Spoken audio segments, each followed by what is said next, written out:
Already mic testing, mic testing. Okay, perfect. Let me go to my main camera. There we go. Alright, we're live, and as you guys can tell by the title and thumbnail, today I'm going to be working on object-oriented programming in SDL3 using C++. That said, it's been like a long time. I mean, what you may call it, it's been a long time since I've been learning C++. To be honest, it's been like, I think about like 65-ish days. That said, I did go over object-oriented programming way before in C++, but I've never like done that in like SDL3, so I'll be trying that today. Okay, that's it. Let me go to my gameplay screen, and let's say something like, let's say I'm live. And guys, this is like a new chat because like I didn't have time to like get a new chat. Okay, that's that. Let's see. People, chat, listen closely. Your sensei has arrived today, and we 4G programmers. Today we 4G programmer live on stream, and guys, if I can't read probably that is because I'm not warmed up yet.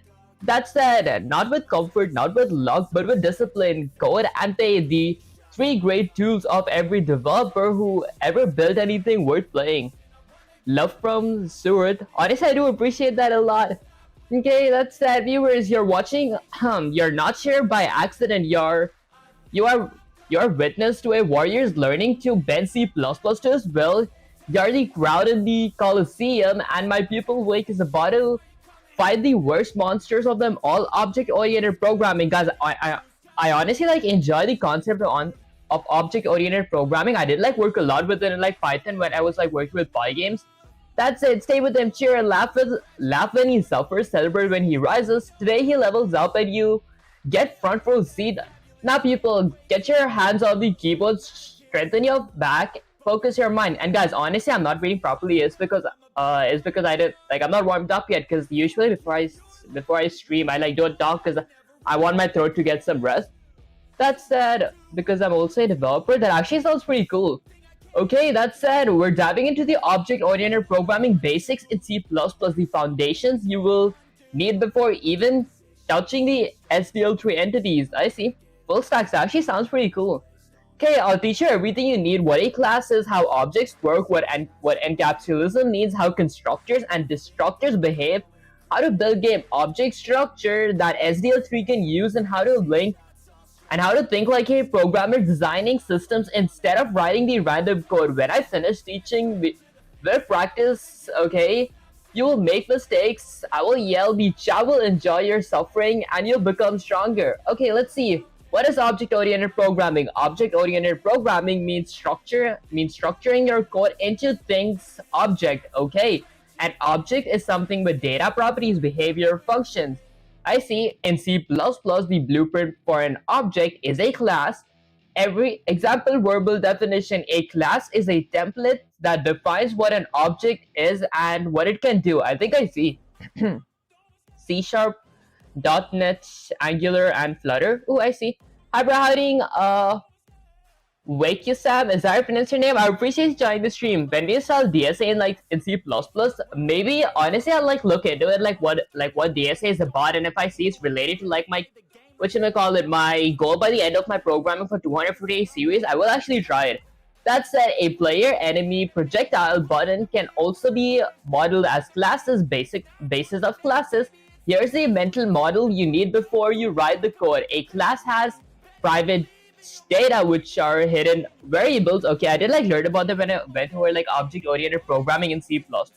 That said, public functions, what the outside world is allowed to use. So this is publicizing. Constructor runs when the object is created. So constructor is basically the object that we actually make a once we're outside of our class and we want to create an object. The object requires the parameters of our constructor, and then destructor runs when the object is destroyed. Okay, optional setters and getters. We use setters and getters to like actually get the values of the hidden variables without actually changing them.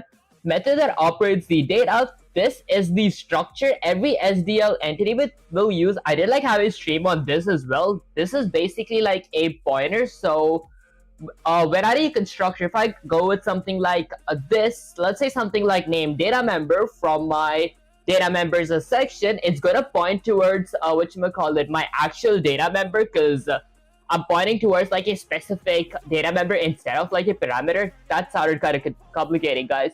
That said, example blueprint, not code you need to type. Think something like this. class is a player, data X, Y, texture, speed, functions move left, move right, draw. This is exactly how we built your SDL objects. People tell me, when you're ready to see the first real C++ class code sample, okay, and then we'll break it down and start practicing. Chat, don't run, this lesson will be spicy. Okay, were you faking the accent, little bro? Honestly, I feel like this is my actual accent. What is the purpose of your live streams? Honestly, eventually, I actually don't know what's the purpose of the live stream. Maybe just me, which we call learning how to program. Okay, that said, this is like the code of last stream. Let me go ahead and delete this code.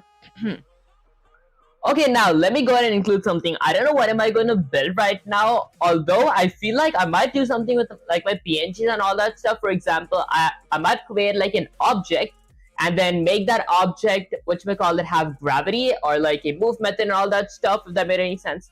Okay, so firstly, let me go ahead and start off by including a pair of ankle braces. Then let's include IO stream.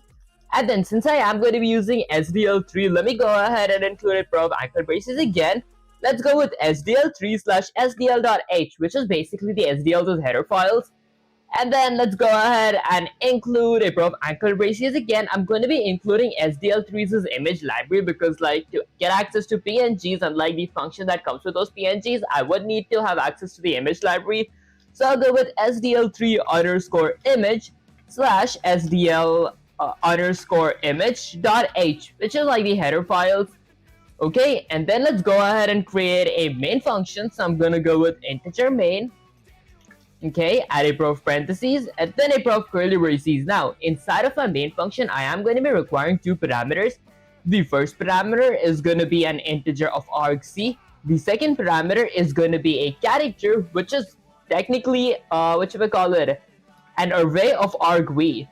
Okay, guys, I can't phrase this properly because like I've used what you might call it, object-oriented programming in like Pygames and even in C++, but I haven't like used it to like actually load images in.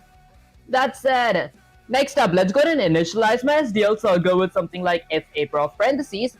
Let's say something like if not SDL underscore init, if not SDL underscore init, if my SDL was not initialized properly.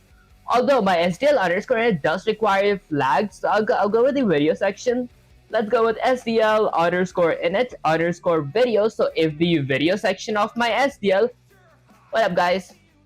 There we go. If the video section of my SDL was not initialized properly, I'm going to show myself or like give myself or display to myself an error text. So I'll go with something like a standard C error with an insertion operator. This is going to say something like SDL underscore init error. There we go. Okay, and then let's go with another insertion operator. I got it. Okay, now let me go ahead and use the function that actually gets me an error. So I'll go with something like SDL underscore gets error function. This function actually gets me an error. And then I'm going to add another insertion operator. Let's go with a standard end line. Okay, and lastly, I'm going to go ahead and return one saying something went wrong with this block of code. Check it out. Okay, now once I'm done initializing my SDL, let's add a comment here that says something like game variables, because I do want to create a few basic game variables. For example, my Windows width and my Windows height type stuff. So I'll go with a comment that says something like game variables. Now, for my game variables, firstly, let me go ahead and create a constant variable for my Windows' width. So a constant integer of width, which is going to be equal to something like 1000. That is going to be my Windows' horizontal size. And then I'm going to go with something like a constant integer of height, which is going to be equal to 800, ending with a semicolon. That is my Windows' vertical size. And I will be moving my PNG around using my key presses. So I might go ahead and create something like a floating point for x-axis underscore velocity. I'll go with something like float for x-axis underscore velocity, and which is going to be something like 5 pixels per frame, ending with a semicolon. Okay, since it is like a float, I'll go with like 0.0f. Okay, and then let's go with something like a floating point for y-axis underscore velocity, which is going to be set to 0, because I honestly might add gravity as well, because I do want to add gravity. Okay, let's create something like a floating point for my gravity variable. So there we go, which is going to be set to 0.5, ending with a semicolon. The reason I am like adding a gravity is like I thought that I'm going to like make a pretty basic object-oriented programming template, but I feel like it's not that hard, honestly. Okay, so I added gravity. This is basically everything I need. Okay, next up, I do want to create like floor as well, but I might like go through that later. That said, let me add a comment that says something like create a window and a renderer. Okay, so now I'm going to be creating my window and my renderer both at the same time. And since I do want to create both at the same time, I would need two local variables. One local variable is going to be my SDL underscore windows structure. So I'll have a window local variable, which is a pointer as well. I'm going to set that equal to null PTR ending with a semicolon. Okay, and then let's do the same thing for like my renderer. So I'll go with SDL underscore renderer with an asterisk to my renderer local variable, which is going to be set to null PTR. That is basically a placeholder for my pointer. Okay, now that I got my two local variables, let's use the function that actually creates both my window and my renderer at the same time. To do that, I could use the SDL underscore creates window and renderer function. This function creates both my window and my renderer at the same time, although it does require a few parameters. The first parameter it requires is like a title / a caption for my window. Since I am using object-oriented programming, I might do something like SDL3 OOP. Guys, I feel like that name is kind of vague. Okay, that said, next up, I'm going to be needing the width and height as my third and fourth parameter. I do have a width variable and a height variable, so I'm going to be using those. So I'll go with something like my width variable and then my height variable. Okay, and then now my fourth and fifth parameter. My fourth parameter is going to be my window flag. If you guys didn't want to add a window flag, you guys could go with 0. Although I do want to add a window flag that makes my window resizable. To do that, I could go ahead and use the SDL underscore window underscore resizable. There we go. So this flag makes my window resizable, so I can like resize it. And then lastly, my fifth and sixth parameter is going to be the memory address for my window local variable and my renderer local variable. So I'll go ahead and use the address of operator and type window and then a address of operator for my renderer. Okay, perfect. And that's pretty much it for my create window and renderers function. Okay, now that I have created my window and renderer in C++, apparently we do gotta like check if our function was wrong. So I'll add a if statement to check if my window or my renderer was not created properly. So I'll go with something like if a parentheses. Let's say something like if not a window, if my window was not created properly, or not a renderer, if my renderer was not created properly. I'm gonna do something. Firstly, I'm gonna display a error message or like error text on the display, if that made any sense. So I'll go with a standard C error with an insertion operator, which is going to say something like SDL underscore create window and a renderer error. Guys, the function name is so big.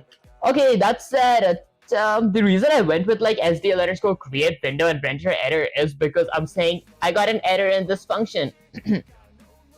Okay, and then let's go in a new line. I'm going to add another insertion operator. Now let's use the function that actually gets me an error.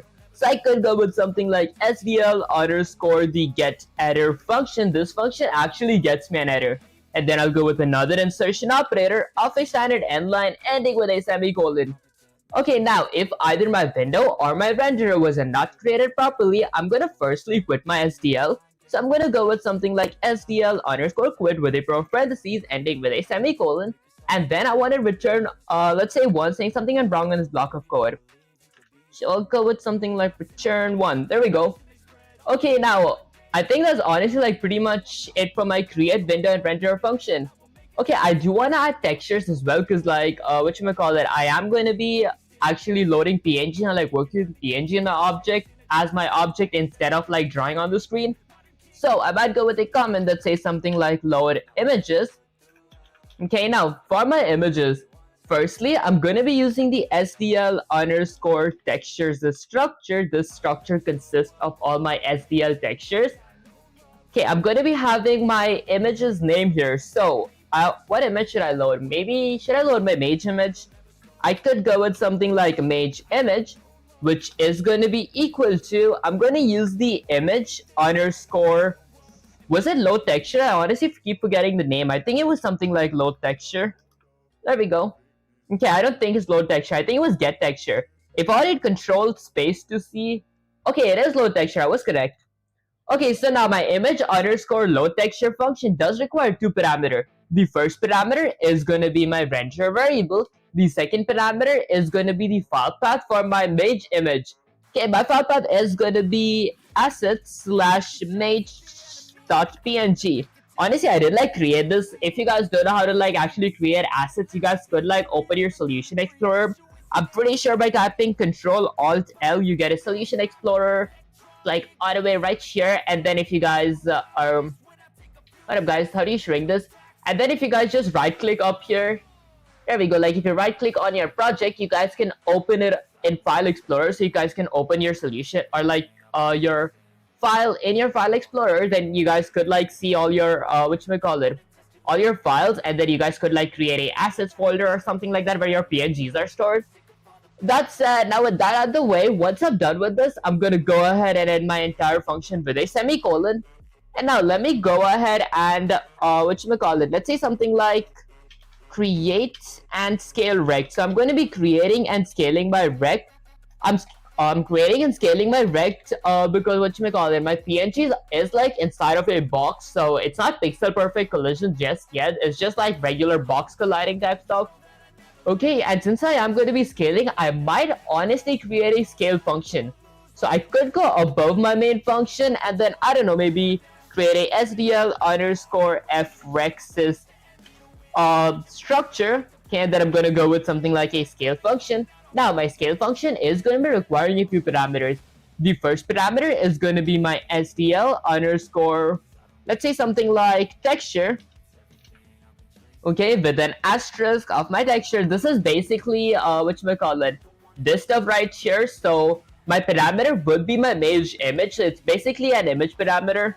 And then I'm gonna add a comma. Now I'll need a width height, so a floating point width, a floating point height. So I'll go with a floating point width of my image, a floating point height of my image, a floating point x-axis, and a floating point y-axis of my image. So I'll go with something like, honestly, I might go with like x-axis first, and then a floating point y-axis, and then I'll go with something like a floating point width, and lastly a floating point height of my image. Okay, I actually might need a scale as well, so I'll go with something like a floating point scale of my image. Okay, and that's pretty much it for my parameters. Next up, inside of my function, I'm gonna go ahead and use the SDL_frexes structure again. This is gonna be having a rect local variable that consists of all the attributes of my SDL_frect. Okay, and then I'm going to be adding a few parameters for my rect. So I'll go with rect.x-axis equals to my x-axis parameter, rect.y-axis equals to my y-axis parameter, ending with a semicolon. Rect.width is going to be equal to my width parameter, which is basically the width that my user enters, but I am going to be multiplying that by my scale, because apparently that's how like the images are not like this or like misproportional. Okay, and then I'll go with something like rect.height, which equals to, I don't know, my height multiplied by my scale. Okay, perfect. And then I'm going to go ahead and end this with a semicolon. And lastly, let's go ahead and return 0. So I'm going to go ahead and return, oh my bad guys, I'm going to return my rect and not 0. Starting Monday, I'll be learning infrastructures as coding with Terraform. I hope your channel continues to grow. Honestly, that sounds pretty cool. Good luck with that, Jupiter, and I honestly appreciate you as well. Okay, that said, let's scroll all the way down. Now, for my create and scale rect, firstly, I do want to get the actual width and height of my rect, or my rect is going to be kind of stretched on the screen if I did like randomly guess the width and height. So to do that, firstly, I could create two floating point variables. The first is going to be my textures' width. This is going to be the textures' original width. The second is going to be my textures' original height, ending with a semicolon. And then I could use the SDL_getTexture function. This function actually gets my texture. Okay, did I like, is the function name correct? Okay, let's go with something like textures. Oh, get texture size. I'm pretty sure it's something like get texture size. Okay, there we go. Okay, so I'm going to use the SDL_getTextureSize function, which does require 3 parameters. The first is going to be my texture parameter, which is basically my Mage image. There we go. Okay, and the second parameter and third parameter is going to be the memory address of my textures' width and the memory address of my textures' height, ending with a semicolon. Alright, now let's actually go ahead and scale my Mage image.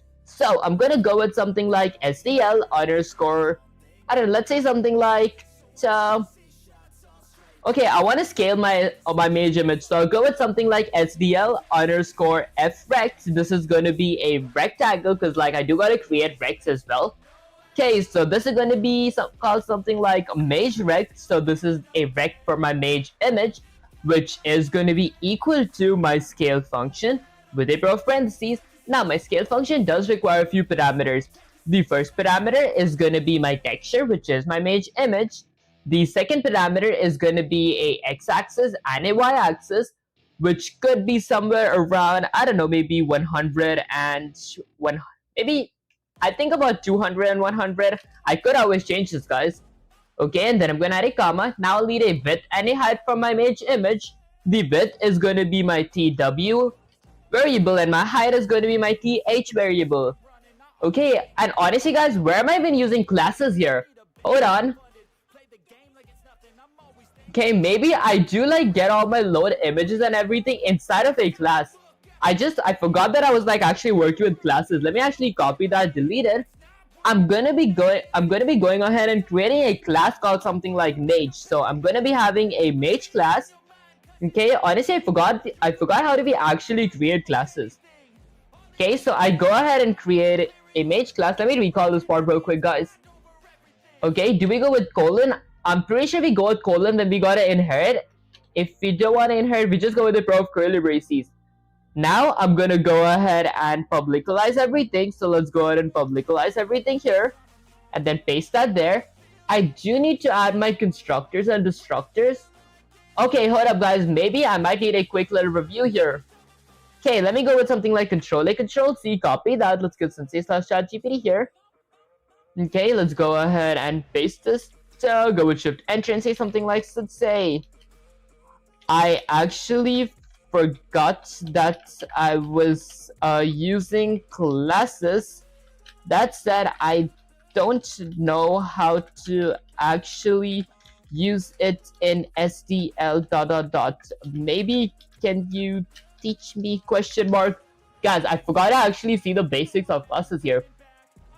Okay, people, chat, look at the disaster. You just summoned a class inside the main function like someone hiding a dragon egg in a microwave. Said focus, Sensei's about to fix your entire understanding of object-oriented programming plus SDL. First, what you did wrong and why it exploded. You tried writing this. People, chat, this is illegal in SDL. This is illegal in C++ for multiple reasons. You cannot call SDL functions inside a class body like that. You cannot pass renderer because it does not exist in the class. That does make sense. You cannot call functions. Okay, don't fake your accent, bro. Sounds very bad, guys. This is my actual accent, actually. Speak normally when you're with your original accent. Is what you're doing is really, really good, though. Honestly, I do appreciate you, user.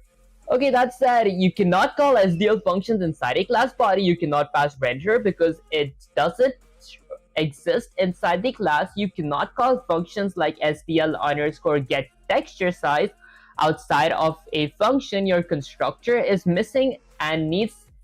Oh, I see. Okay, I need to add a constructor. The class function is incomplete. The class inside main function is skirt. So Sensei will teach you the correct way. Okay, this is how you use object-oriented programming with SDL3. Learn it well. Rule 1.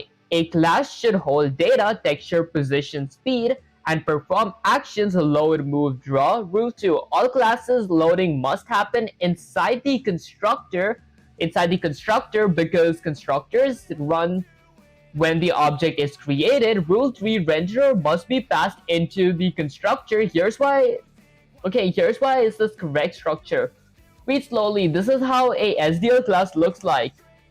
Okay, Jarvis, check your code. Quick SDL C++ tips. Remember to call SDL underscore quit before exit any null check for the SDL underscore texture in your scale function and make your code more robust. Honestly, that does make sense. I usually do use SDL underscore quit. Okay, so I create a main function and then I create publicalize everything, and then I have a texture here. Okay, texture. Okay, public data member and SDL underscore FREC. And then Mage, this is my Mage's constructor, which requires one parameter, which is my renderer.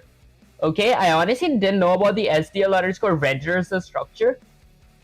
Okay, how long do you think it would, how long do you think would I need to learn C++ for UE5? Honestly, I haven't like heard of UE5, but I would feel like C++ is kind of easy if you like understand the basics. So I would say about maybe like 100-ish days. That's it. If you like did work every single day, it like also depends on the hours that you put in it. That said, texture load image. Okay, so Mage, and then texture equals to this does start here. Where does it end? Where does my constructor end? Okay, could it be like it ends here? Okay, it ends. So this whole thing is my constructor. Okay, so texture image load. So I load a image. This is my renderer, and then floating point WH SDL underscore get texture size. I think I see how this works honestly. That's x-axis, y-axis. That's width. That's height. Wide draw. Okay, so I am multiplying it by my scale, so I don't have like a specific scale value. Bro, what are you doing? Honestly, I'm learning the basics of object-oriented programming in SDL3 using C++. That said, I feel like I'm trying to understand how this actually works.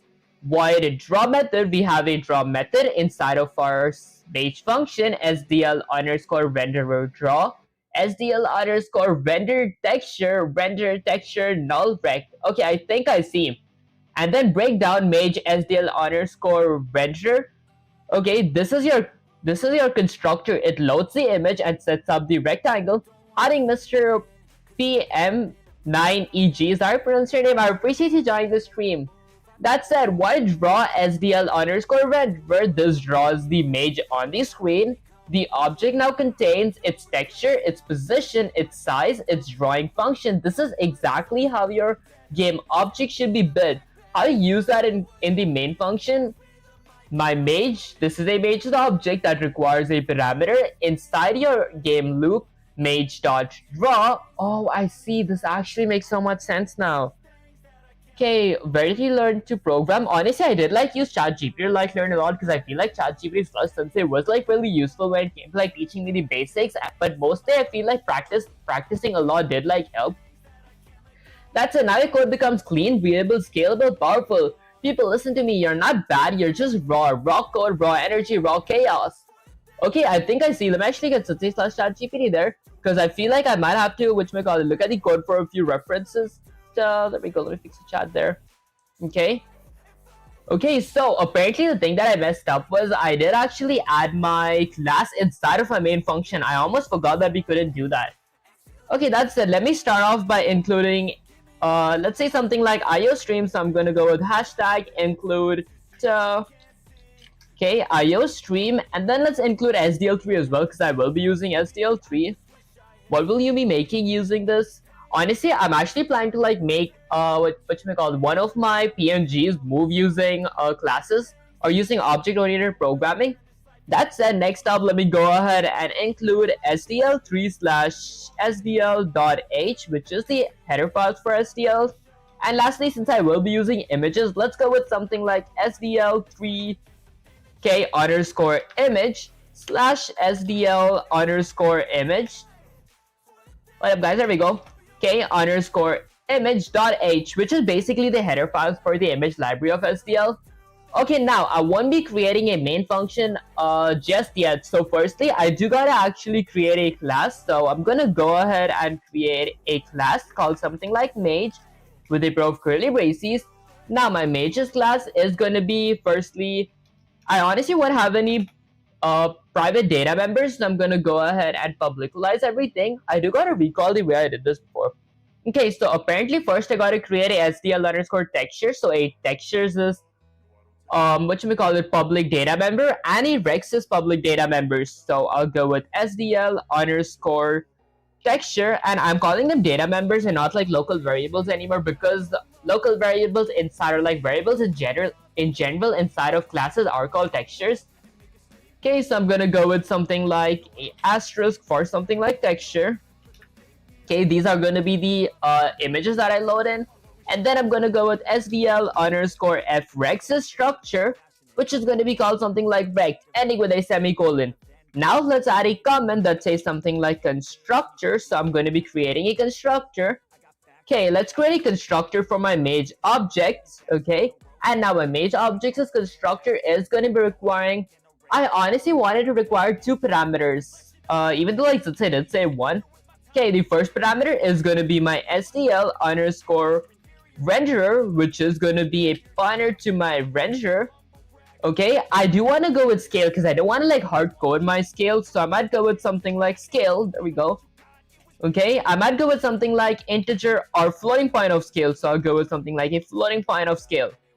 Okay, and then let's go with the pair of curly braces. Now, inside of my Mage's constructor, I'm going to do a few things. Okay, Jarvis, check your code. Always use SDL underscore destroy texture and then SDL underscore quit before exiting to prevent all memory leaks. Honestly, I do actually do that. It actually does make sense though. Okay, now inside of my main function, I gotta load my texture first. So to load my texture, I could go ahead. Maybe I add a comment as well that actually makes it clear that I'm loading my images. Okay, so for my loading images, let's go ahead and use the SDL underscore load texture function. So I'm gonna go ahead and load my texture. What's it called? Okay, it's not SDL underscore load texture, it's image underscore load texture.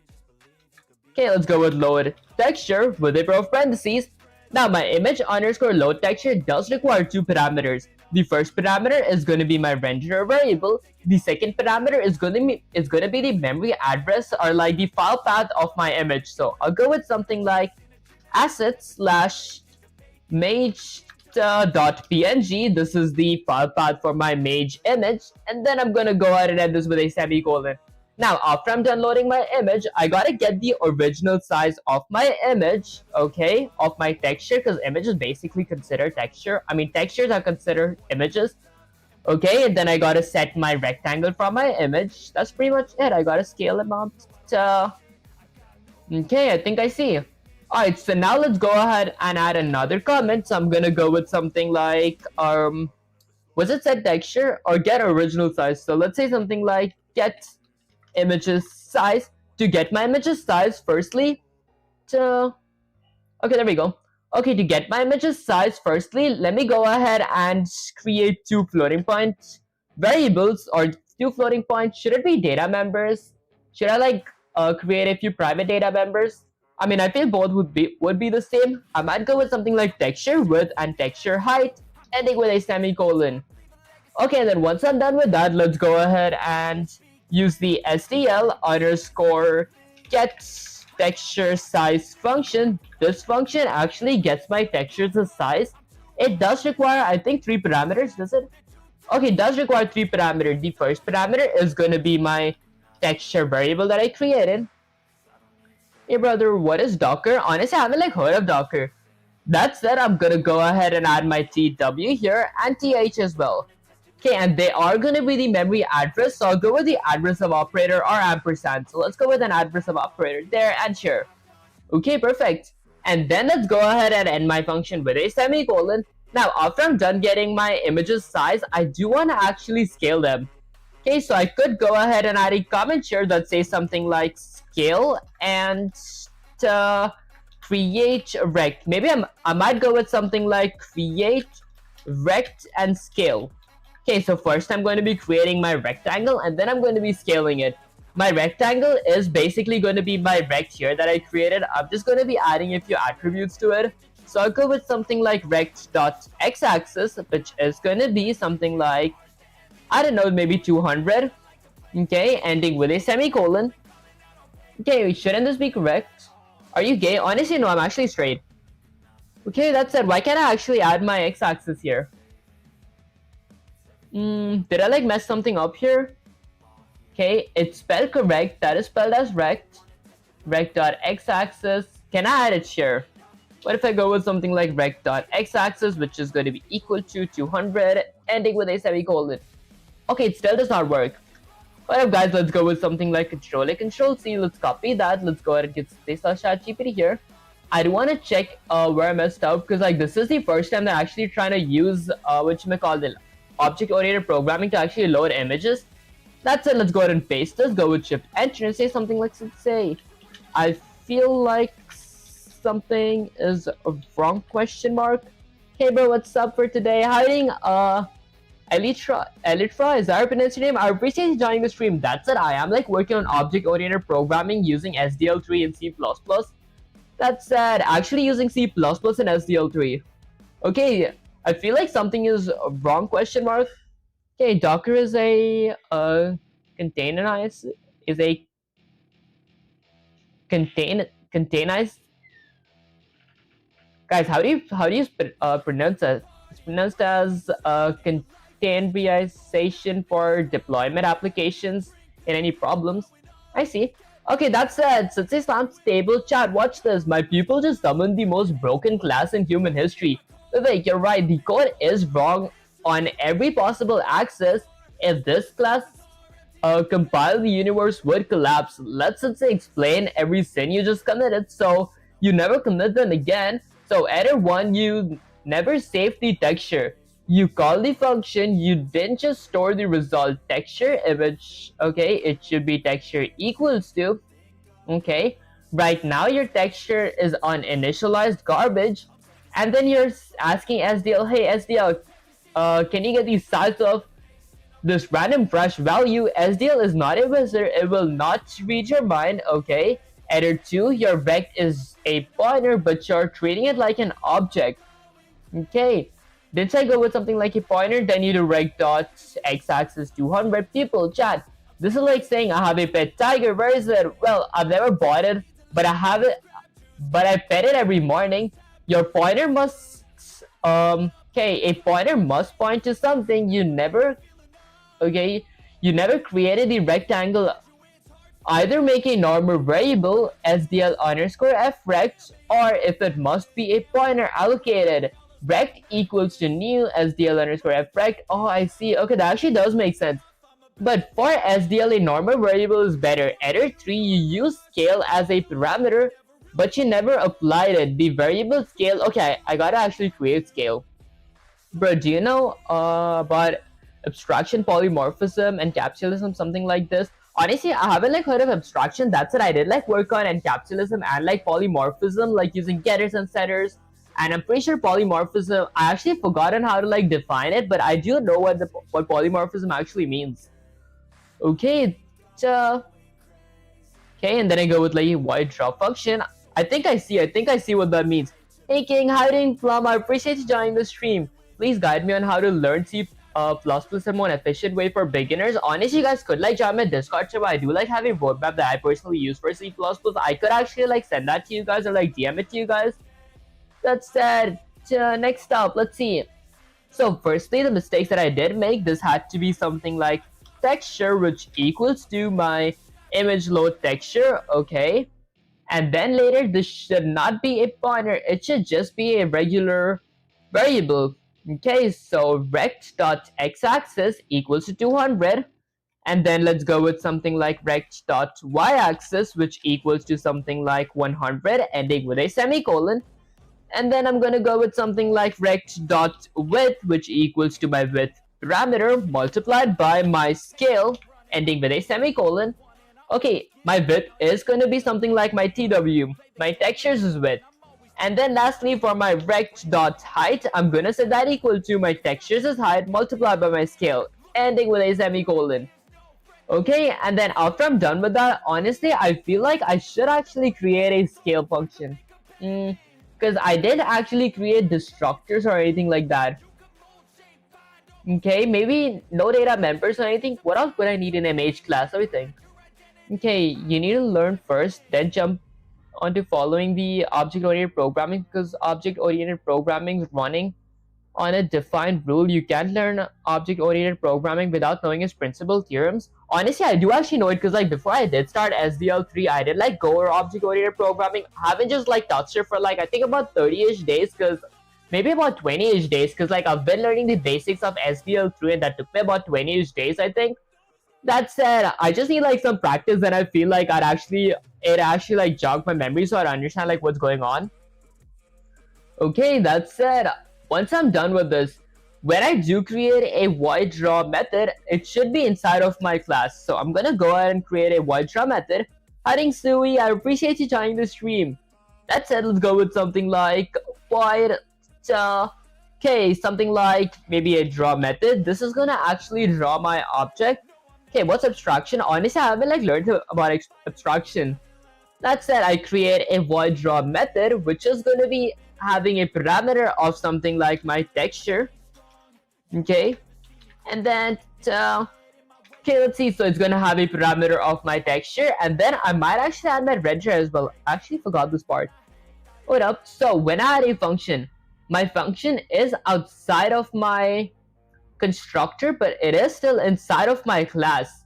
So a void draw method which requires a parameter of my render. Then I render my texture on my screen.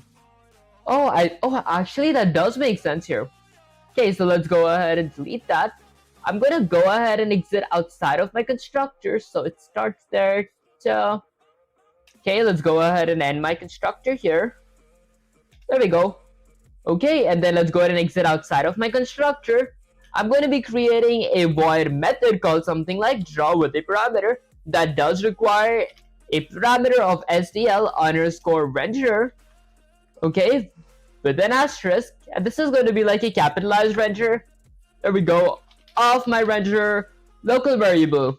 Okay, and then I'm going to go with a row of curly braces. Now, once I do have my renderers as parameter, I will be going with something like, I don't know, something like a SDL underscore render texture function. This function actually renders my texture, like it draws my texture on my screen.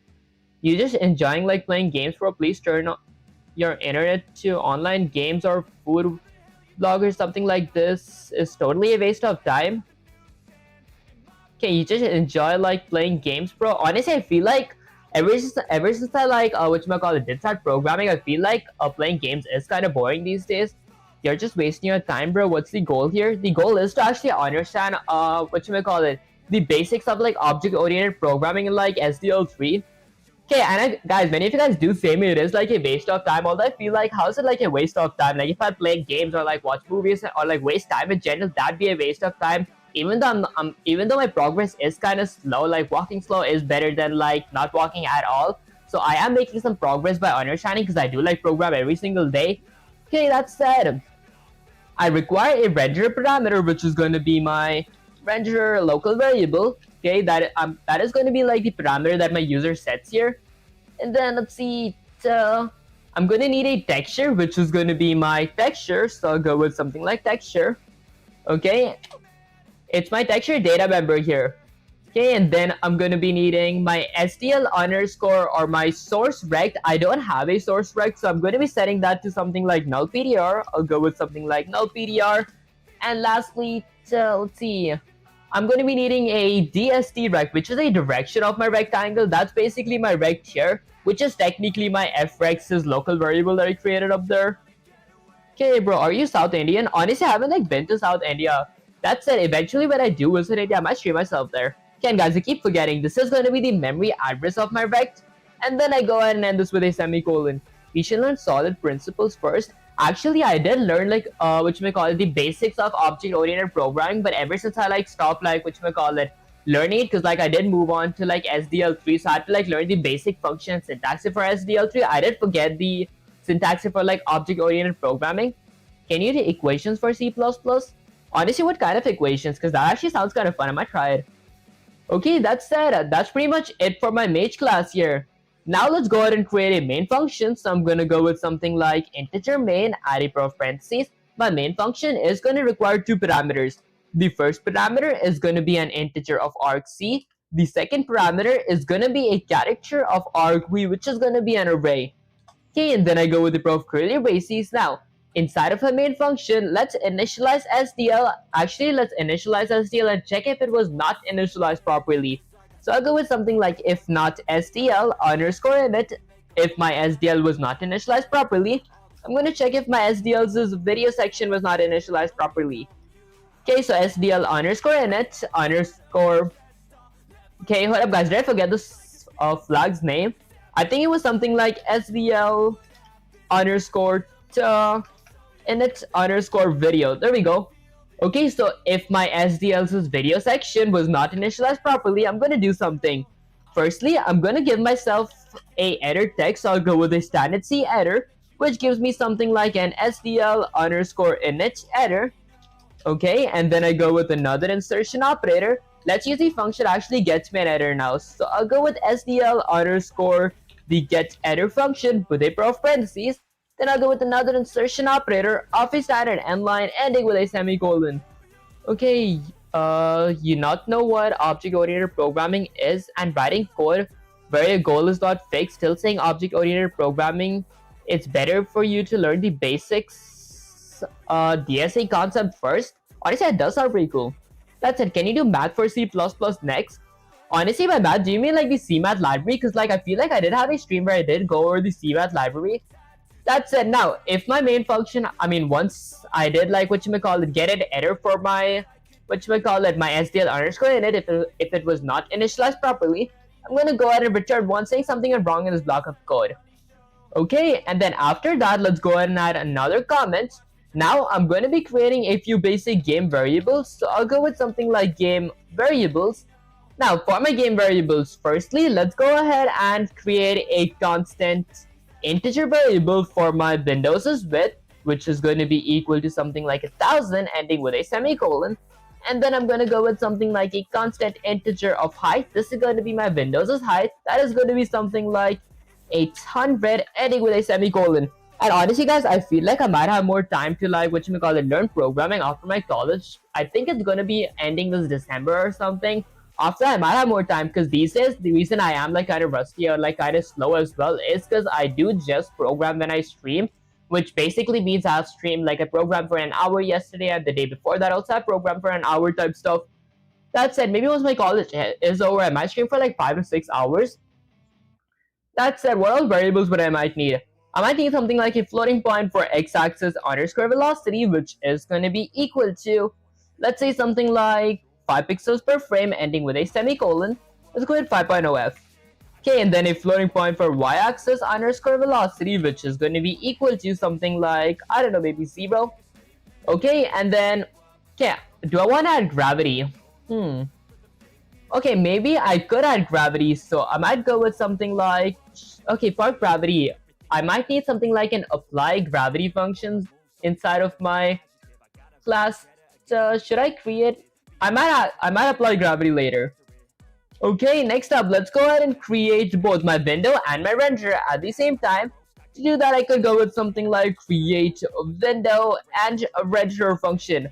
Okay, now to create my window and renderer, firstly, let's go ahead and create a SDL underscore Windows's local variable, which is going to be set to null PDR. That is basically a placeholder. And SDL underscore Windows's structure does consist of all the attributes of that my window needs to have. 0 is not float. Honestly, the reason I did change this to be a float is because eventually when I do add gravity and all that stuff, my 0 is going to increase. But if it increases in integers, then I don't think that would be as smooth as if it would be increasing with decimal point numbers. Because my gravity, if I did create a gravity, that would be something like 0.5, if that made any sense. 0.5 floating point. So I was going to increase. What up guys? So floating point of gravity, okay, is going to be equal to 0.5. So I was going to be increasing my gravity by acceleration by my speed, then my position by my speed, if that made any sense. But I'm not going to be adding gravity right now, so I might not even need my y-axis velocity. I just have it there for some reason. Okay, that said, let's go with something like SDL underscore renderer. So I'm going to go ahead and create a renderer as well. Okay, this is going to be a pointer to my renderer variable, which is going to be set to null PDR. That is basically a placeholder. 0 is signed for...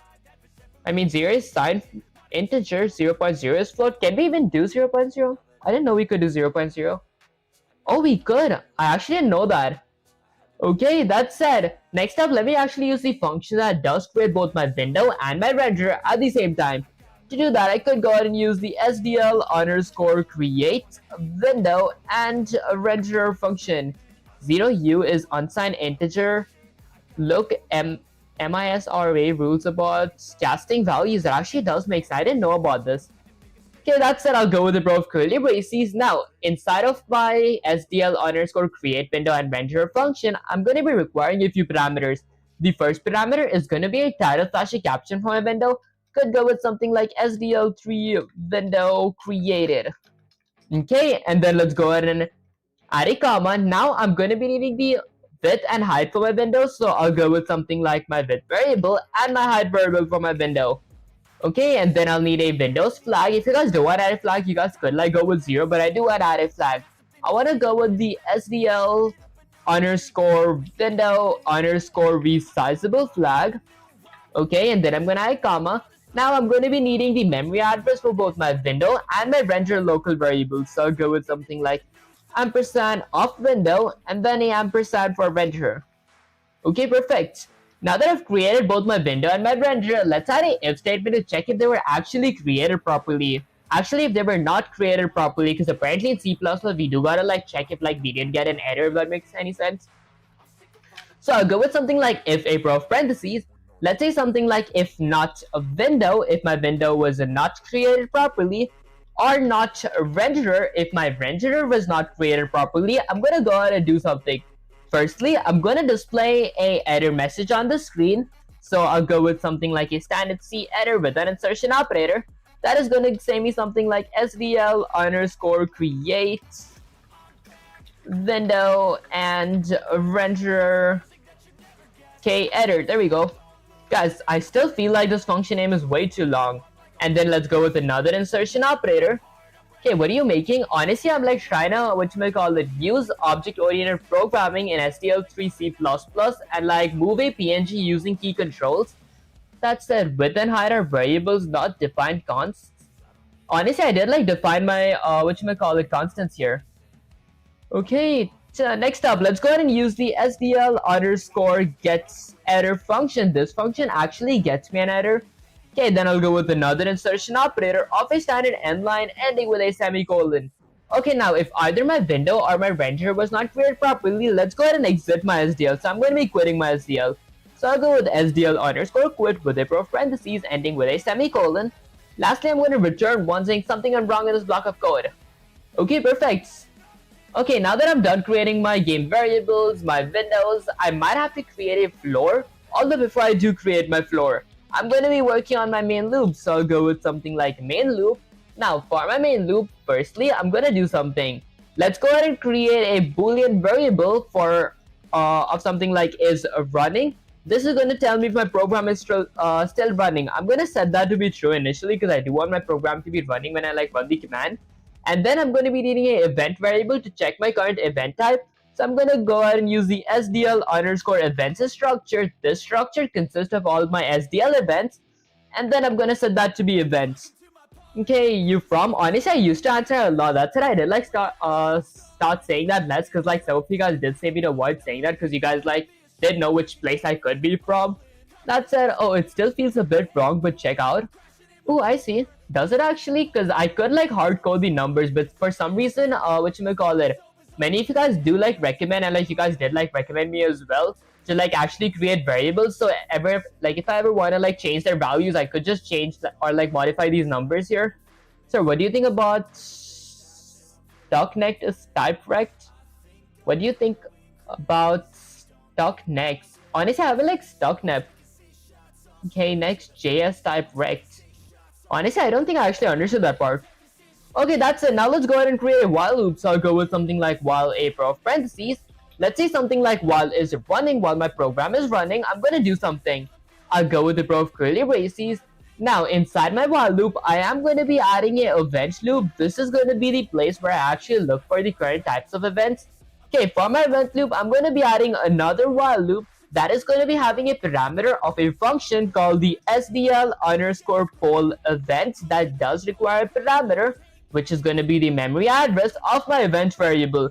Basically, what the SDL underscore poll event function does is it looks for all the events that I'm looking for inside of my while loop. If one of those events is met, if one of those events does exist here too, it's going to like do something that I tell it to do. For example, I could go with something like if my event.type equals to SDL underscore event underscore quit. If my event type is quit, then I'm going to do something. I'm going to set my is running boolean variable to be equal to false ending with a semicolon. That ends my entire while loop. Your accent is funny. That actually sounds pretty cool, guys. I actually try to make my streams kind of fun. That's the reason I did like start learning a few jokes as well. Although I feel like that does it like never works. Okay, fancy one, better. Ego master in one. Oh, I see. I mean, it's okay.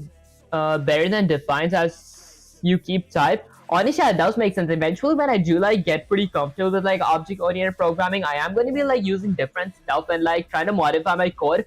For now, I feel like I am like writing this code in a pretty basic way, if that made any sense.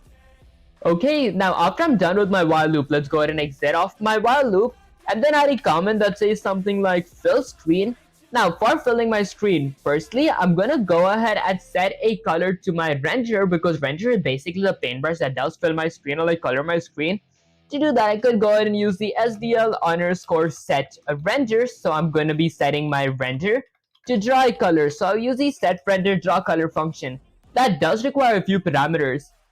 Yeah, I mean, your accent is so bad, I barely understand it. Oh, okay, actually, I see, guys. I should actually try talking a little bit slow. Okay, you'll be better with switch case for loop. Honestly, I am, like, going to be using switches when I add, like, whatchamacallit, event checks. For example, my key down, like, if my button is being pushed down or is being pushed up. That said, my SDL underscore set render draw color function does require 5 parameters. The first parameter is going to be my render variable. The second, third, and fourth parameter is going to be a RGB values. So I'm going to go with 0, 248, 255, which is basically the RGB for cyan. And the fourth parameter is going to be an alpha, which is basically how transparent or how not transparent my object is. That said, look how they program like industrial machines. Oh, I see. That actually sounds kind of fun. Okay, that said, once I'm done setting my color, once I'm done setting a color to my render, I'll use the function actually fills my screen. So let's use the SDL underscore render clear function. This function clears my screen with the color of my render. So it requires the parameter of my render. Then I'm going to end that with a semicolon. Now let's go and add a comment that says something like graphics. This is going to be where I actually create my objects. So I'll go with something like my Mage class does require a Mage object, which does require 2 parameters. The first parameter is going to be my render variable. The second parameter is going to be a floating point for my Mage's size. So I'll go with something like 1.5.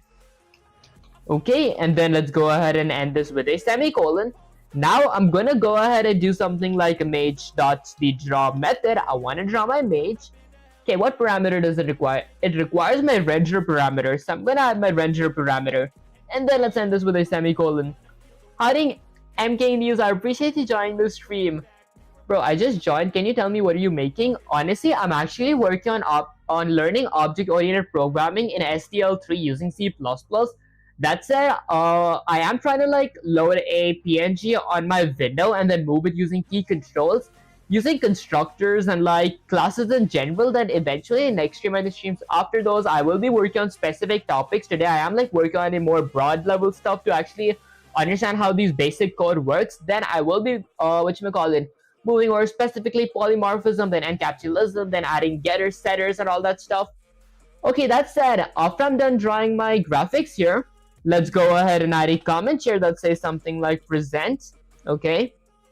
For present, I'm going to be presenting my render on the screen. So let's use the SDL underscore the render present function. This function says render to present itself on the screen because if it does not present itself on the screen, it is just going to be black and white. C++ language. Honestly, it is C++. That said, this is going to require a parameter of my render ending with a semicolon. Okay, and since I am going to be moving my object around, I will be adding FPS as well. So to add FPS, I could use the SDL underscore delay function. So I'll go with SDL underscore delay with a parentheses. Now my SDL underscore delay function does require a parameter in milliseconds. I'm going to go with 16 milliseconds ending with a semicolon. Okay, do you have any Git I want to code review of yours? So you learn more. Honestly, I do have GitHub. That's that whatchamacallit. I did not actually learn how to use it because I am kind of busy with my college. Maybe once my college does end, it is going to like end in December, I would have more time to like learn new things. Okay, speak in Hindi. Honestly, the reason I don't speak in Hindi is because I'm not like as fluent in it as in English. I won't be able to like convey myself better. That's sorry to disturb you, but can you provide me this code after completing? Honestly, I could like copy it and like paste it on my Discord server. That said, after I'm done adding my FPS, let's go ahead and add comments that say something like cleanup. Now, for my cleanup, let's go ahead and do something. Firstly, I'm going to be destroying my window. So I'll use the SDL underscore destroy window function with a pair of parentheses. This function, did I spell destroy correct? There we go. Okay, my destroy window function is going to be requiring a parameter of my window ending with a semicolon. And then I'll go with something like SDL underscore destroy renderer. I'm going to be destroying my renderer as well with a pair of parentheses of my renderer ending with a semicolon.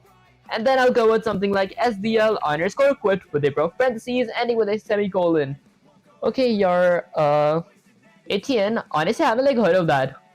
Okay, that said, let's see, let me go ahead and return 1. Actually return 0, ending with a semicolon. Okay, so let's see. Okay, sir, that request for code is great opportunity to learn Git. Honestly, I do actually want to learn GitHub.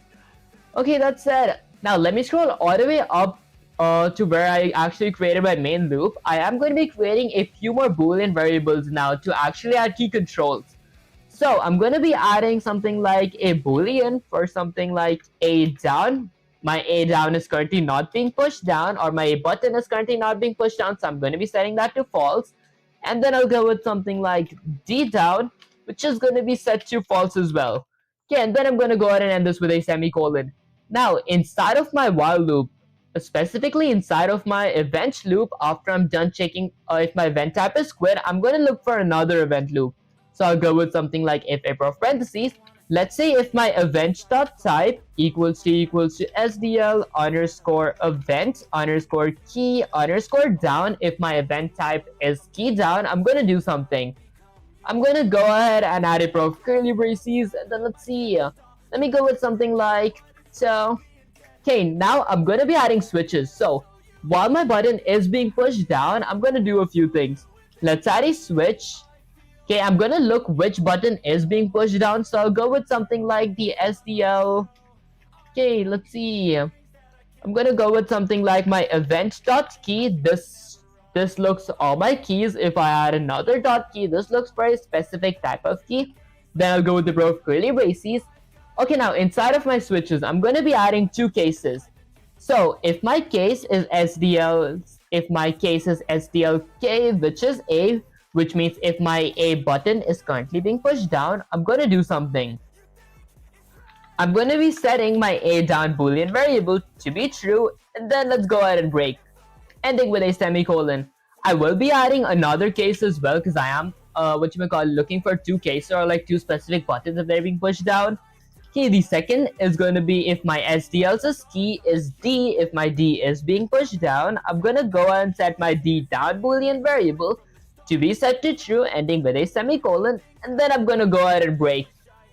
Okay, and that's honestly like pretty much it for like my key down.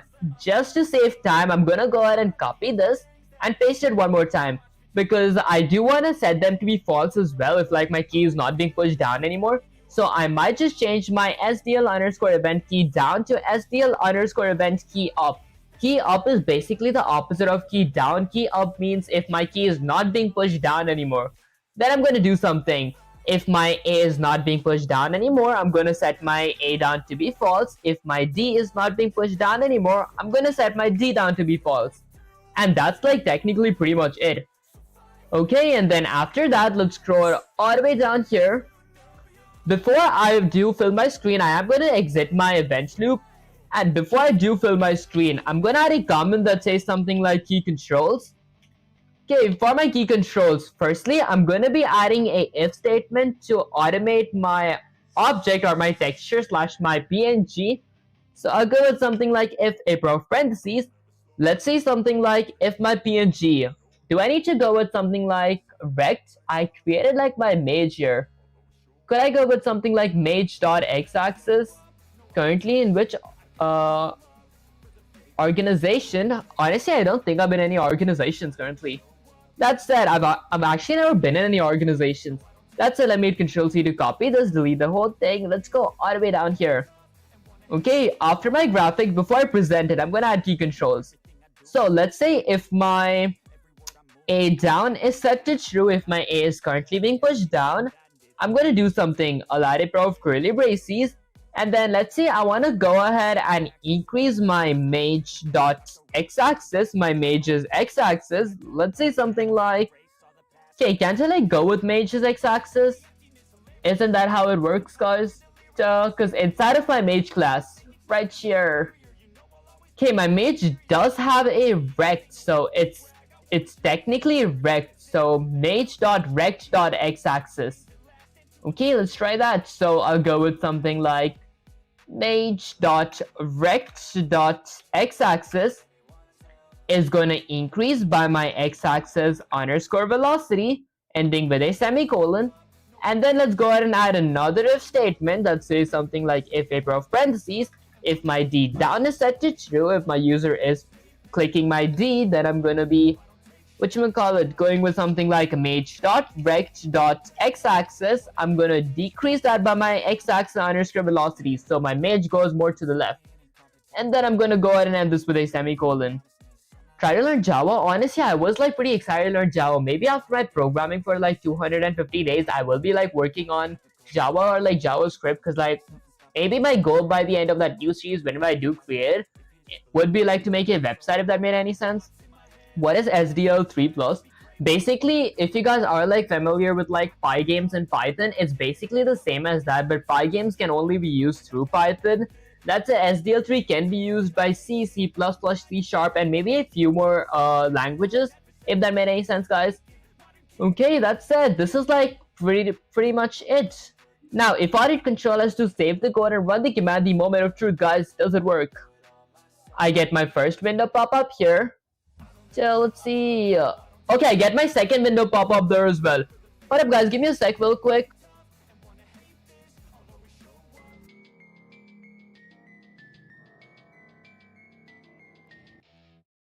Already mic testing, mic testing.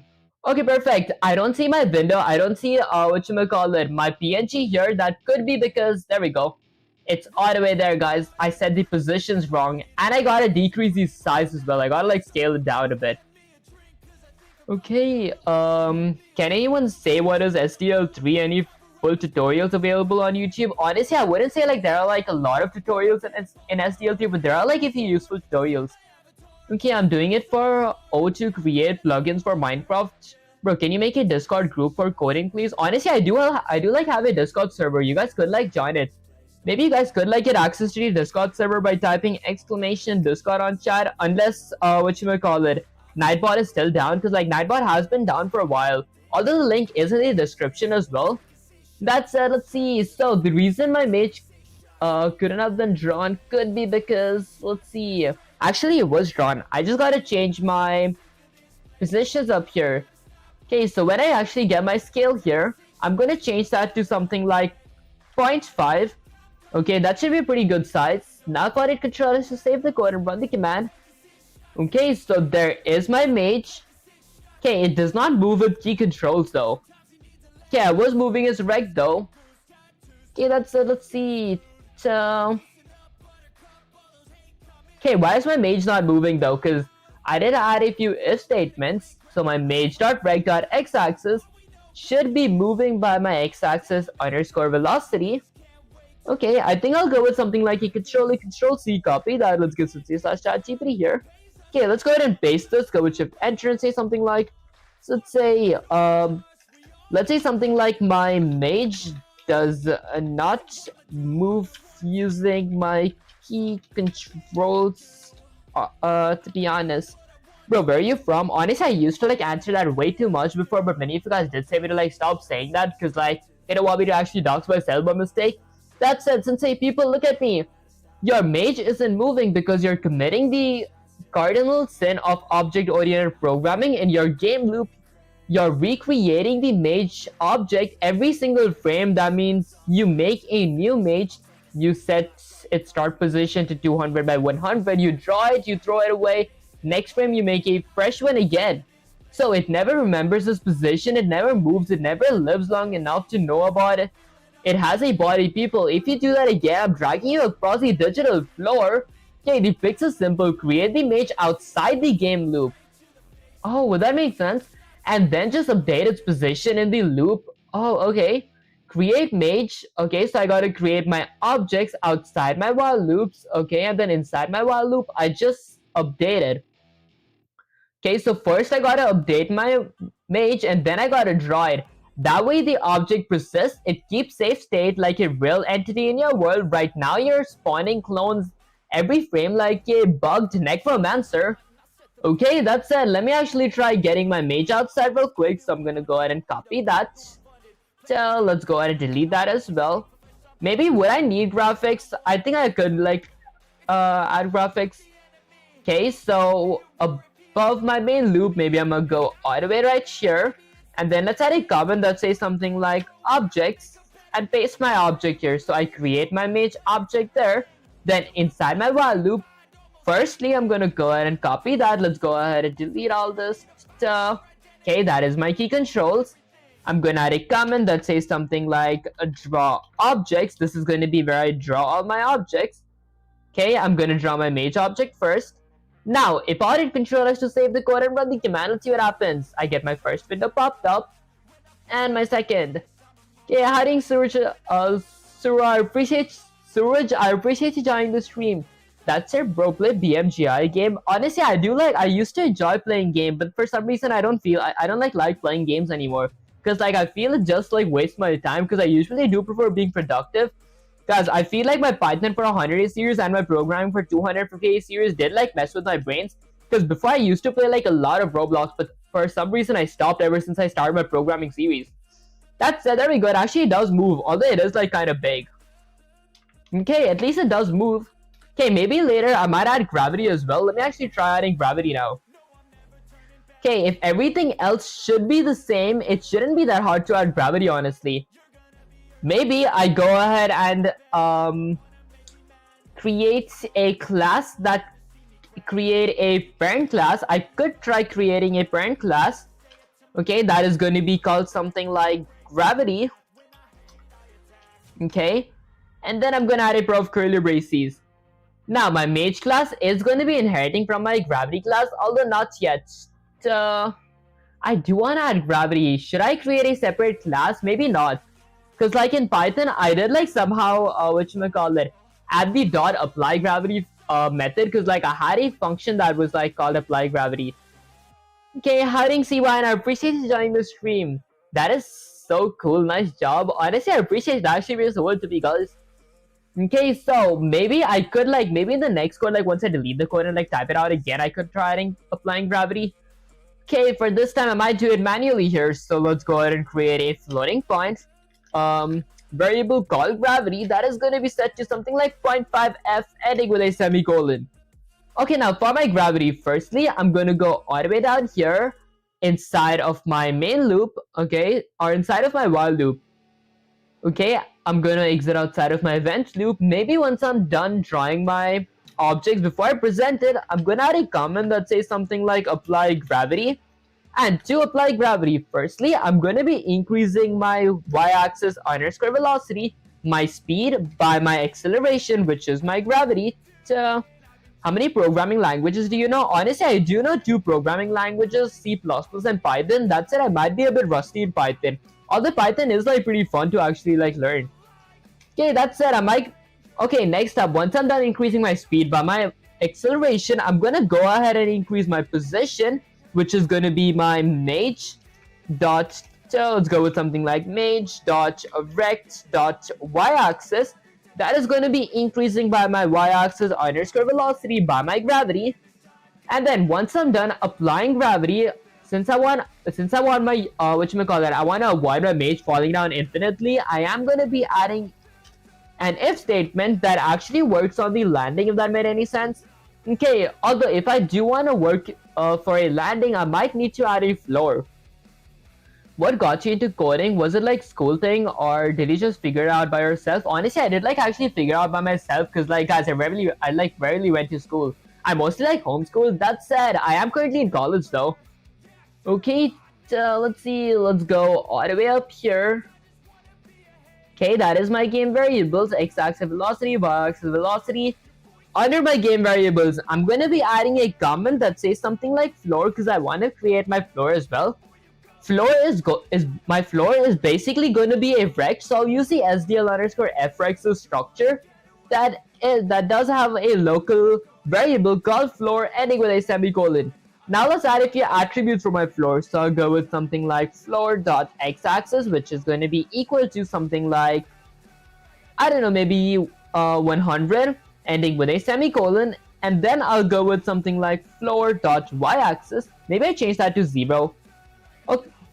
Excuse me guys, my floor's y-axis is going to be something like, let's say, so 0, maybe something like 790 or like 780. I might go with 780 ending with a semicolon. And then let's go with something like floor.width. My floor's width is going to be my width variable plus 50, which is like bigger than my window's width.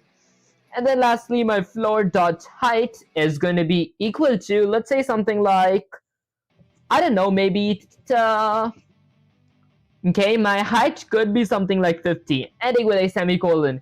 And then now let's go all the way down until my apply gravity. And I'm gonna actually add a comment here so it's more readable. Let's say something like landing. So this is gonna be my landing. Now let's go and add an if statement. So if my mage dot rect dot y-axis is either greater than or equal to, is either higher than or equal to my floor dot y-axis, then I'm gonna do something.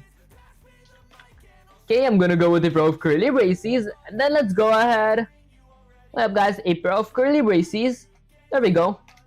Okay, let me actually delete this landing from here real quick. Okay, let's go with Control C. Okay, now I'm gonna do something. Firstly, I'm gonna set my mage dot rect dot x-axis dot y-axis to be equal to, let's say something like my floor dot y-axis minus my mage dot rect dot let's say something like width. I want to subtract it by my mage's width, or honestly I might go with my mage's height, so I'll go with something like height ending with a semicolon. And if my mage dot rect dot width plus my mage dot rect dot height. Guys, this part is kind of confusing to always think. That said, don't be like pirate software. Don't use magic numbers. Honestly, I don't think these are like magic numbers. So, cause like I did like add a few quantities for my my floor, cause this is where I do actually want my floor to be. I did like memorize some of those parts here. That said, that's honestly pretty much it. I do want to color my floors a rect too, so I might do that under my let's say under my graphics section. So I might add a comment here that says something like graphics. Okay, for my graphics, I'm gonna go ahead and let's say do something like SDL underscore render. I'm gonna say my renderer to fill my rect, because I want my renderer to fill my rect. With a pair of parentheses, that does require a few parameters. The first parameter is gonna be a renderer variable. The second parameter is gonna be the memory address of my rect, which is technically my floor. Okay, so render fill rect. Okay, and then let's go ahead and end this with a semicolon. I want my rect to be a specific color. I'm gonna go ahead and use the SDL underscore set render. I'm gonna set my render to draw a color.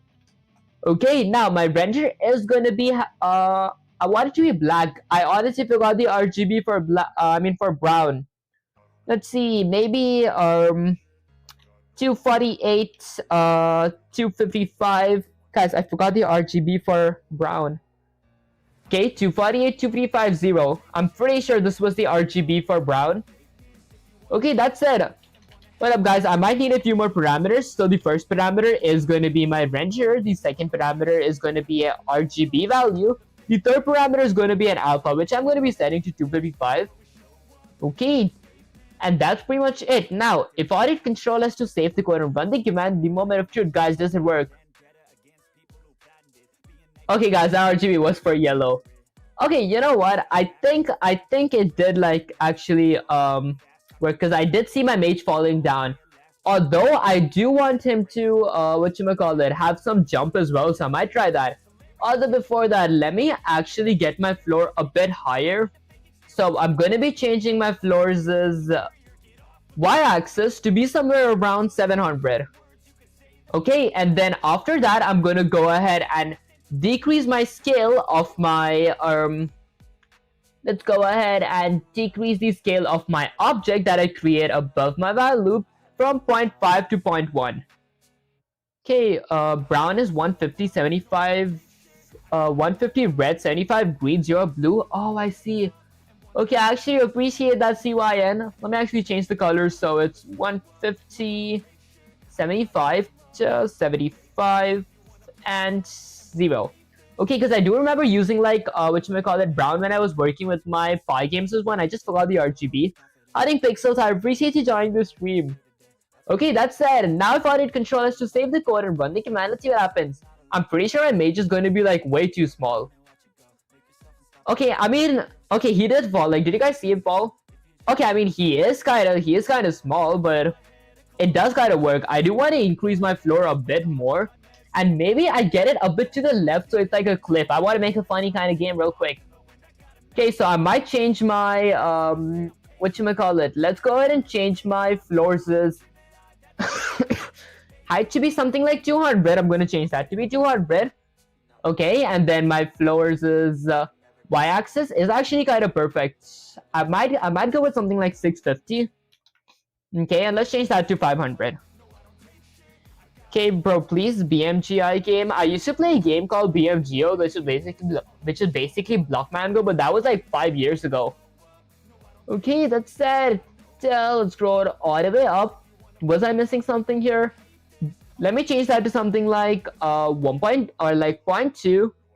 Okay, and then my floors' position, my x-axis is going to be let's say something like, instead of 0. Okay, my width, I mean, not my x-axis. My width is going to be something like my width minus, instead of going with 50, I'll go with something like 7 or something like 80. Okay, but to be honest, that's very cool. Honestly, that does make a lot of sense. I appreciate you, Pixel. That does be the word to me, guys. That's it. Now, if I hit Control S to save the code and run the command.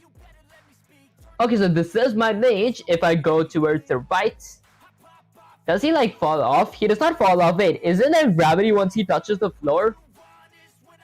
Hold up, guys. Maybe I want to go and go ahead and change this to something like 200. And then when I create my Mage object, I want to change that to 1. Now, if I need Control S to save the code and run the command, let's see what happens. So here is my Mage. He falls all the way here. Okay, why does he not like fall down? I want him like to fall down when he exits my my rect here. Okay, then his position. Okay, I did like add this thing. Maybe when I add my floor, I got add a if statement to like actually drop him down. So this is my landing.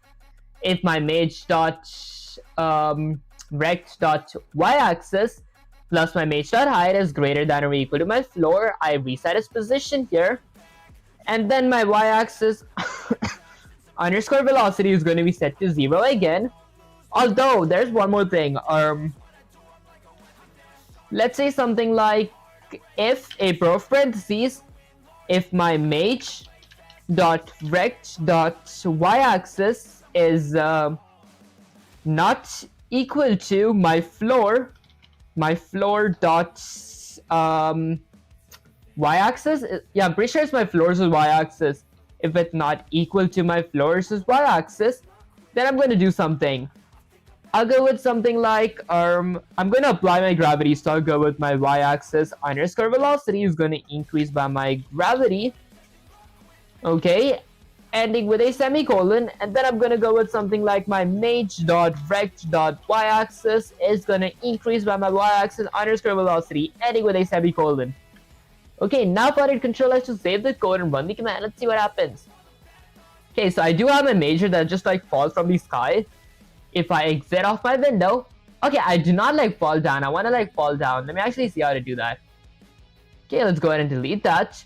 You're so smart. Honestly, guys, I feel like this is kind of the beginner level stuff. So like, I don't take much credit for this either, because like I did get a lot of help when actually starting to learn this stuff. Although I do think I understand how this part works right now. Okay, that said, how would I want my Mage to fall downwards? Is there like a trick or something to it? if I exit my floor, so how is it that I might exit my floor? So if my floors is y-axis, what up guys, let me actually take that real quick. So this is my floor. If I do exit my floor, although before I do exit my floor, I do wanna whatchamacallit. Oh, I see. Okay, it could be that I'm not falling because of my positions. I gotta maybe add like a barrier or something that like actually drops my player downwards. That said, before that, maybe before I go to my main loop, I'm gonna add like something for my jump as well, because I do want my user to jump too. To do that, I could go all the way down here. Let's see.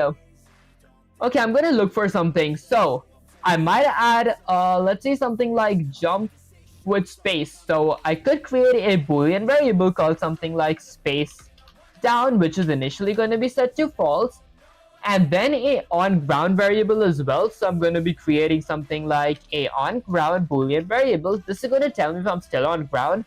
I'm going to set that equal to false as well, ending with a semicolon.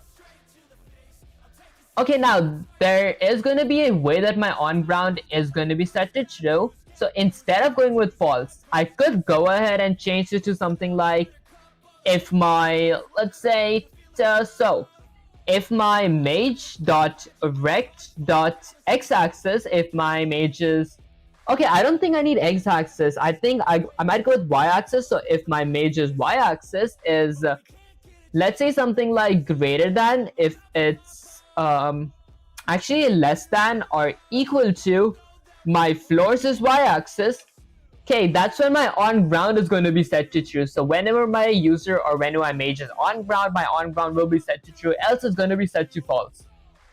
Okay, and then now let's go ahead and add a case here. So I'm going to go ahead and add a third case to look for if my space button is being pressed. So I'm going to check if my SDL's key is something like space.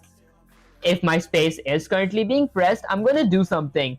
My SPC down is going to be set to true because my space is currently being pushed down.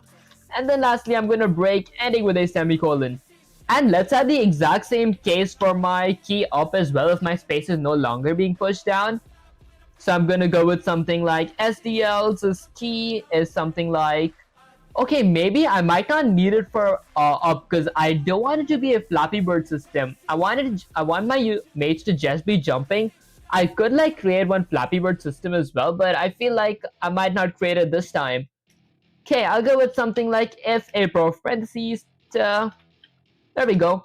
Okay, so I'm gonna go with something like if a parentheses. What am I looking for here? I want my user to only jump if my user is on my ground. If my user is not on my ground, I don't want my jump to work. To do that, I could go ahead and say something like if on ground, if my on ground is set to true, then I'm going to do something. I'll go with the pair of curly braces, and then I'm going to be increasing my mage dot rect dot y-axis. My mage's, okay, maybe I won't be increasing my mage's y-axis. Instead, I'm going to be increasing my y-axis underscore velocity by, let's say, something like -12, ending with a semicolon.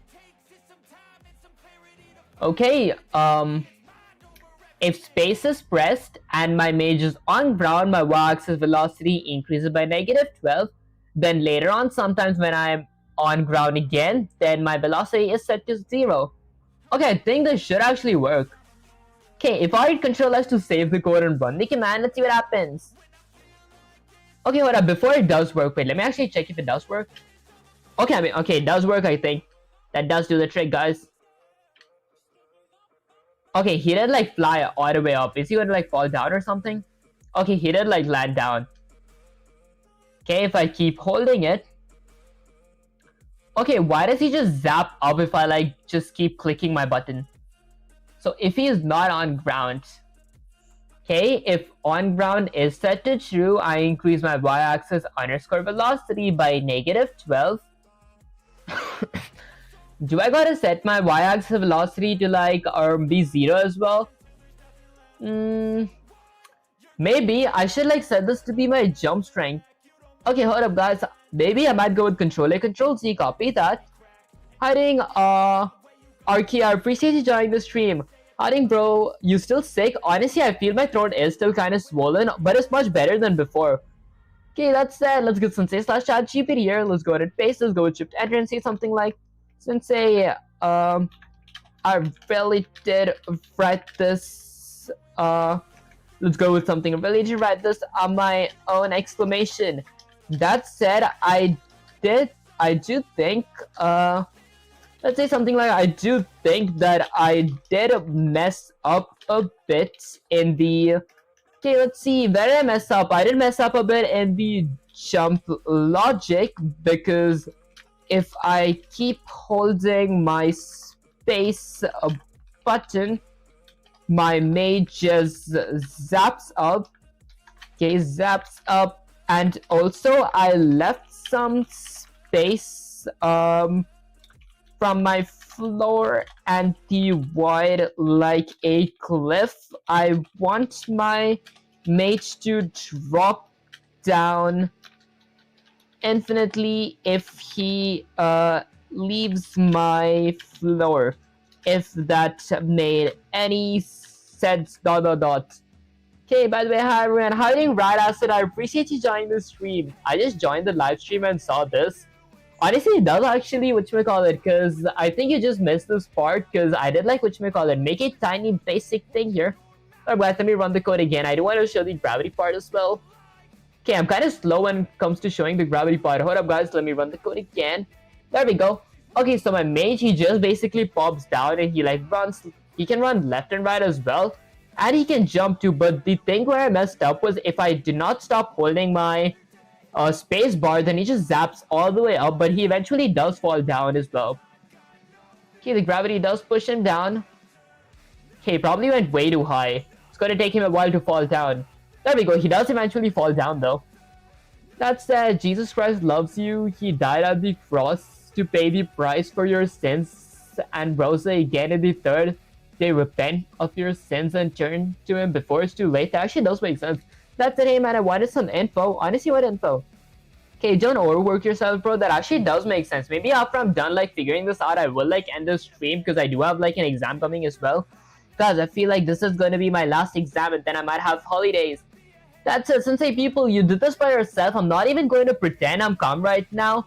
Okay, you actually built a glass, used it in SDL, moved it, applied gravity, added a floor. Your chat should be applauding you like you just cast a level 10 Mega spell. Okay, but since you want real mastery, two problems. Your jump logic is wrong because you don't lock multiple jumps. Right now, every time space is held, it keeps adding up, which means infinite rocket jump. To fix that, you don't check on ground inside the loop, you check every frame.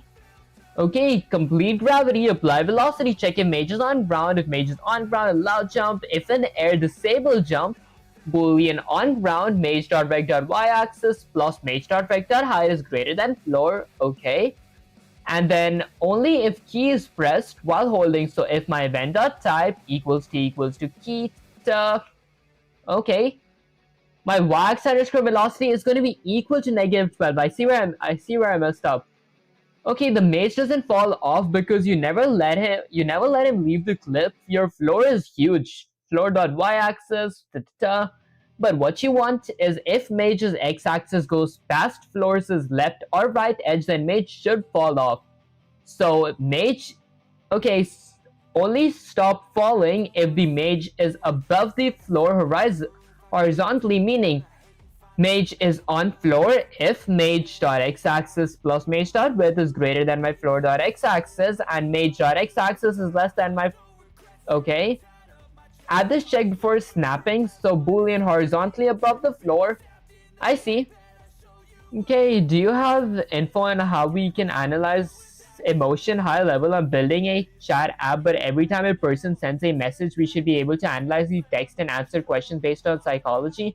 That actually does sound pretty fun, because eventually I did want to like add some emotions to like AIs, but that is like way too advanced, so I don't know much about that just yet.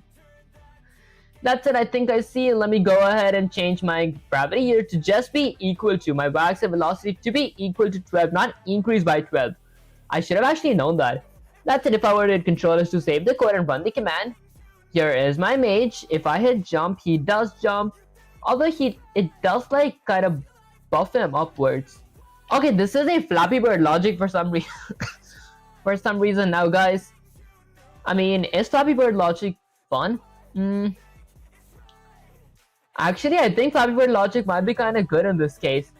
Okay, next up, let me actually try something else now. So, after applying gravity, I'm gonna like check if he's off the cliff. So I'll go with something like if a pair of parentheses, if my mage dot rect dot x-axis, if that is either, let's say, greater than.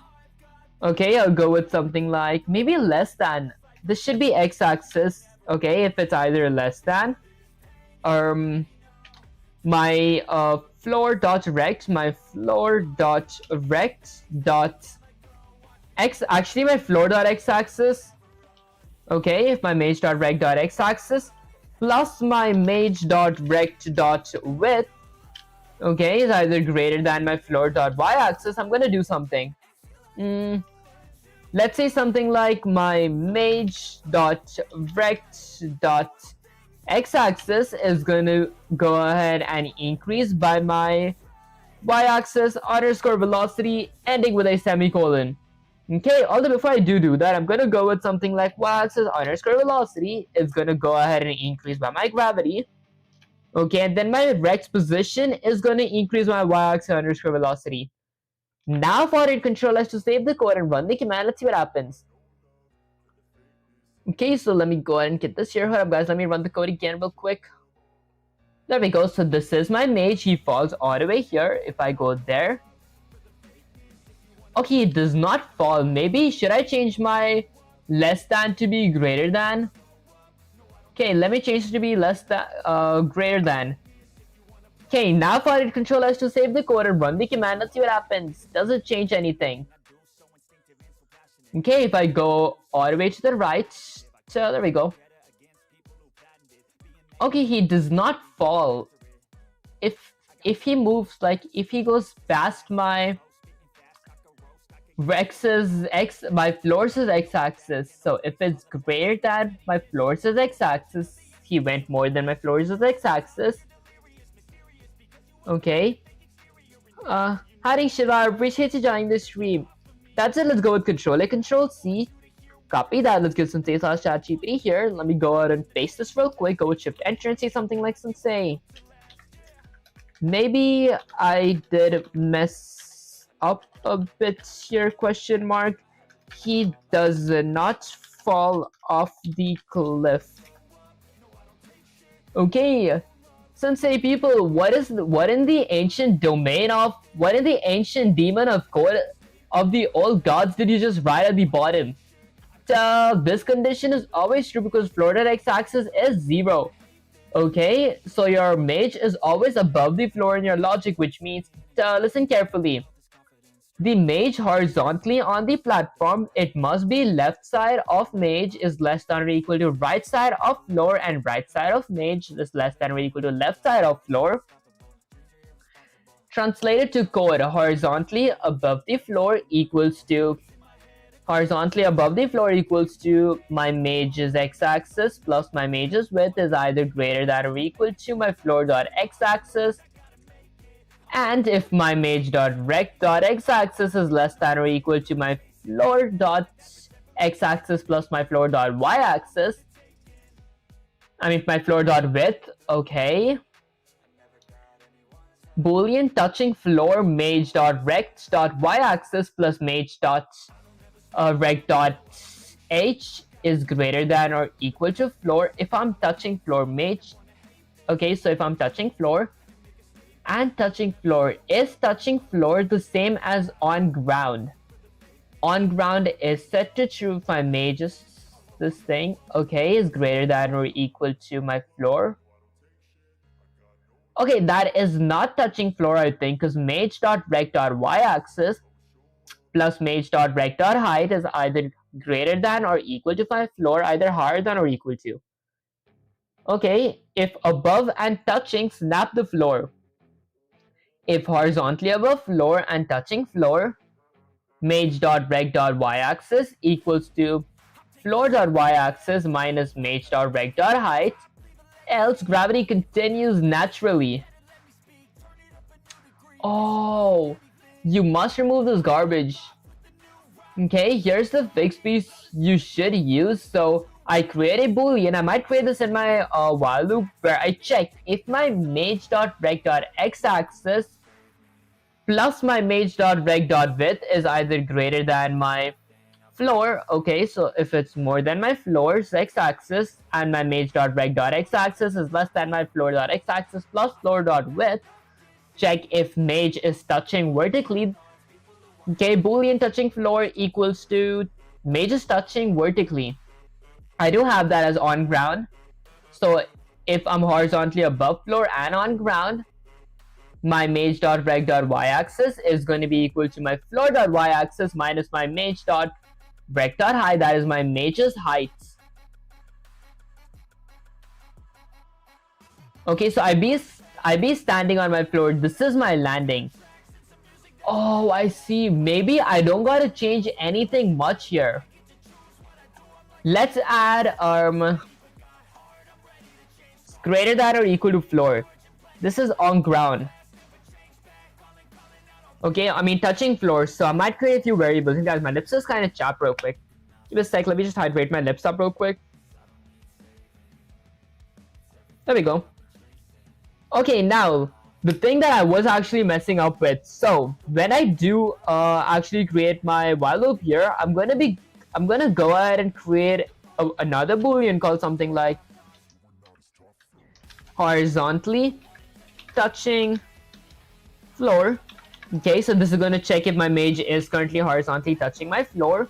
To do that, I'll go with the pair of curly braces, and then let's add a few conditions. So I'm going to go with something like if my mage.rect.x-axis plus my mage.rect.width is either, that is going to be minus, my bad guys.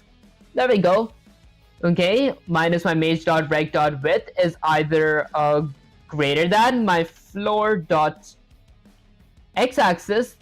Okay, and to go with something like my mage dot rect dot x-axis minus my mage, let's go with something like minus my mage dot rect dot width if it is less than my floor dot, excuse me guys, y-axis minus my mage dot rect dot height. Was this condition correct? Is this how this condition was phrased?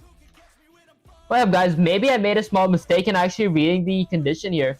Good to see you, healthy man. Honestly, I appreciate you a lot too. I feel like my throat is doing much better. Like surprisingly, I could like speak louder for like an hour and 43 minutes. Okay, mage.rect.x-axis, I increase it by my mage's width and then my mage's x-axis. I check if that is less than my floor.x-axis plus my floor.width. Okay, that's where I messed up. So firstly, I go with my mage's x-axis, so mage.rect.x-axis, I increase it by my mage.rect.width, okay? And then I check if it's either greater than my floor.y-axis, and then I go with something like and I check if my mage.rect.x-axis is either less than my floor.y-axis minus my mage.rect. Was it width or height again? Guys, I feel I should work on memory. Okay, it is width this time. It's not my mage's width, it's my floor's width. Minus my floor's width.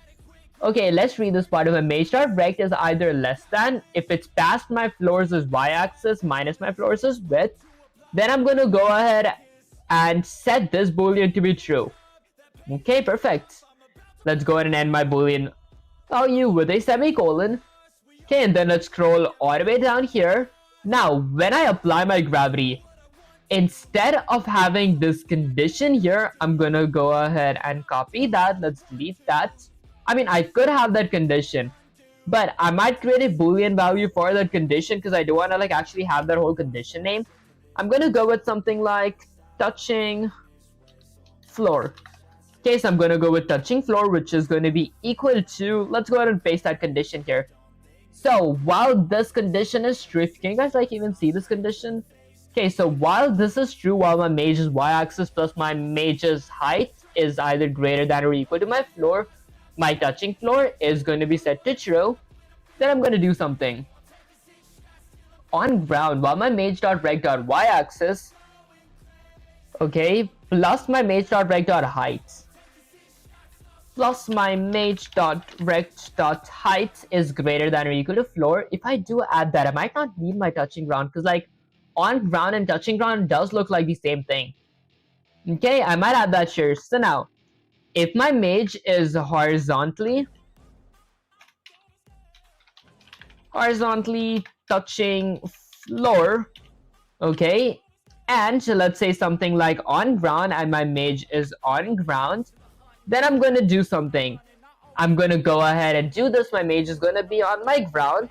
Else, if of curly braces, I'm going to go and increase my y-axis underscore velocity by my gravity. Okay, ending with a semicolon. Then my mage.rect.y-axis is going to increase by my y-axis underscore velocity, ending with a semicolon. Now if I hit Control S to save the code and run the command, let's see what happens. I'm a big fan, to be honest. Honestly, I appreciate your pixels. It actually means the world to me, guys. Okay, hold up, guys. Let me actually run the command again, because I did like miss holding my screen. Okay, he did kind of dip. I saw him fall all the way down. What if I like spam my space? Does it like spam? Does it like get him up?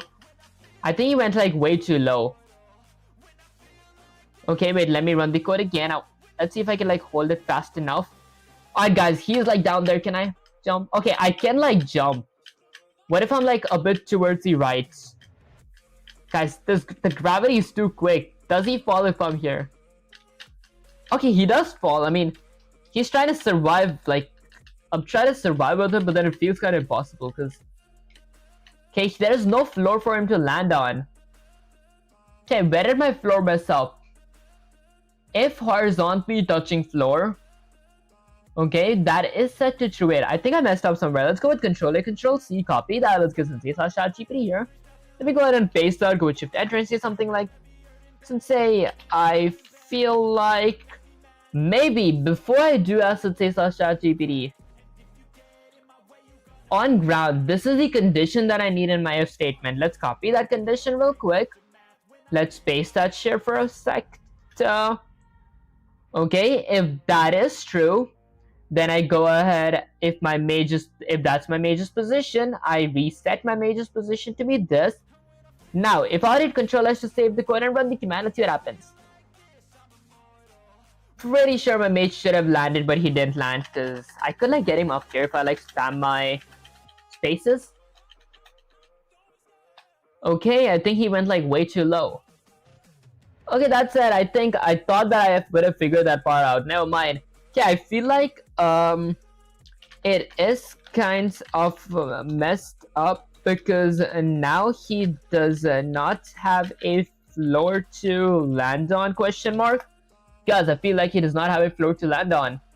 That said, oh people, I see exactly what you did and you're making the same mistake that 99% of beginners make when they try to implement platform gravity without logic, without thinking things through. Listen closely because this is important. Right now you're trying to calculate if your mage is on the floor with this boolean horizontally touching floor. Okay, stop right there. That's completely wrong. You're comparing x coordinates with y coordinates on the floor. That makes absolutely no sense in 2D space. You basically turn the floor into a phantom you can't land on because your condition is broken. Also notice that horizontally touching floor is not only set once before the loop. That means it never updates when your mage moves. Physics doesn't work like that. Gravity landing and collision checks must happen inside the game loop for every frame. Hi Garba, I appreciate you joining the stream. That said, if mage is above the floor, if mage is bottom, mage.rect.y-axis plus mage.rect.height is below or at the floor's top, floor.y-axis, set mage's y-axis to floor.y-axis, mage.rect.height and 0 to the velocity. So your on-ground logic should look something like if on ground, so on ground if on ground mage.rect.y-axis equal to floor minus mage.rect.height, else notice how on ground updates every frame? Okay, it does. Else I do this. Okay, dark truth, if you leave gravity logic like you currently have, your mage will either fly like a rocket when pressing space or sink into the void like he doesn't even exist. Okay, so apparently I just gotta fix my on-ground logic, so... Okay, so mage.rect, so if he's on ground, did I not need this variable in that case? Let me add a few on-ground logics real quick. Okay, so instead of going with this condition here, this is the same condition as my on ground. I'm gonna go ahead and change this to on ground. There we go. So if on ground I do this, else I do that. Now if I did Control S to save the code and run the command and see what happens. Okay, my mage is on ground. That is good. That is good. That said, if I go towards the right, he's still on ground. Maybe I might like look at the reference code. Are you doing Java? Honestly, I am like learning SDL3 using C++. That's it. Let's go with controller. Control C again. Copy that. Let's get some C/chat GPT here. Paste it. Go with Shift Enter and say something like, Sensei, I think I can't figure this part out. Maybe can you help me figure it out? Question mark. Because now he is on ground, but okay, he is on ground, but he does not fall off ground once he exits my floor. Okay, let's see. People, now see what you're struggling with. Listen closely. You're still thinking like a beginner. The reason your mage doesn't fall off the floor is because of how you define on ground. Look at this line. Stop, this is incorrect. Firstly, you're only setting this once before the loop, so it never updates the mage moves. Second, you're only checking the Y position and ignoring the X position, meaning as long as the mage is somewhere above the floor and Y-axis, it thinks he's on the ground even if he walked off the edge. That's why he sticks on the floor forever. Okay, what do you plan to learn after C++? Maybe I might go with either Java or Rust, because like I did hear Rust is pretty good like for AIs and everything. Although Java is pretty good and fun for like as a general language, like make program type stuff, actually make like websites type stuff. That's it. Here's the fix. Update the on ground every frame inside the loop. So I'm assuming on ground should go inside my while loop, and then update every loop if mage.rect.x-axis plus mage.rect. Oh, okay. Maybe I think I see what's wrong. Maybe I might not need everything. Instead, I might just copy this part real quick. Okay, and then delete all this. Let me go ahead and delete that from there. I might not even need this part. And I might not need all those new fancy conditions, because all I gotta do is go ahead and figure out where my while loop is. Okay, it is right there. And when I apply gravity, let's go ahead and paste my on ground here. This is going to be a Boolean variable. Okay, now let's go ahead and end this with a semicolon. And now, if I hit Control S to save the code and run the command, let's see what happens. So, let's see. Oh, I got an error. On ground undeclared identifier. Is it like undeclared? What up, guys?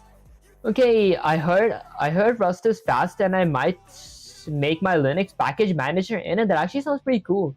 Wow, we can make websites with Rust as well, by the way. Oh, could be. That actually sounds kind of cool. I might actually learn Rust in that case. That said, Boolean on ground, which is set to this, and then if on ground, the libcalls axiom IIRC. Honestly, I haven't like heard of that. That said, I do have a on ground here, so that's kind of bad. Maybe should I like remove my on ground check from here? But I do want to add like an event loop. Maybe my on ground is going to be here. There we go. Okay, and then this is going to be a Boolean variable for something like on ground, ending with a semicolon. Okay, and then I just remove my on ground all the way from here. Okay, now if I hit Control S to save the code and run the command, let's see what happens. Okay, so my mage is currently on ground. He's still currently on ground. Why is my mage always on ground? Hold up, maybe I didn't like read the part properly, because there was an if statement. Check if mage is above the floor horizontally. If mage.rect.x-axis, my mage's x-axis plus my mage's width is greater than my floor's x-axis, and my mage is 0. X-axis is less than my floor's x-axis plus my floor's width. Check if mage is touching the floor vertically. If mage.rect.y-axis, this is my on ground condition technically. Mage.rect.y-axis equal to floor. Okay, on ground set to true. If not on ground, then I apply gravity. I see. Check collision before applying velocity from the previous framework. On ground equals to mage. Okay, actually, I think that makes sense now. So if my mage's x-axis and my mage's width is greater than my floor, and my mage's rect is less than my floor's x-axis and width, then I do this stuff. This is basically me checking if my mage is greater than or equal to my floor. Okay, and if it is, then I set my floor on my ground, else I apply the gravity up here.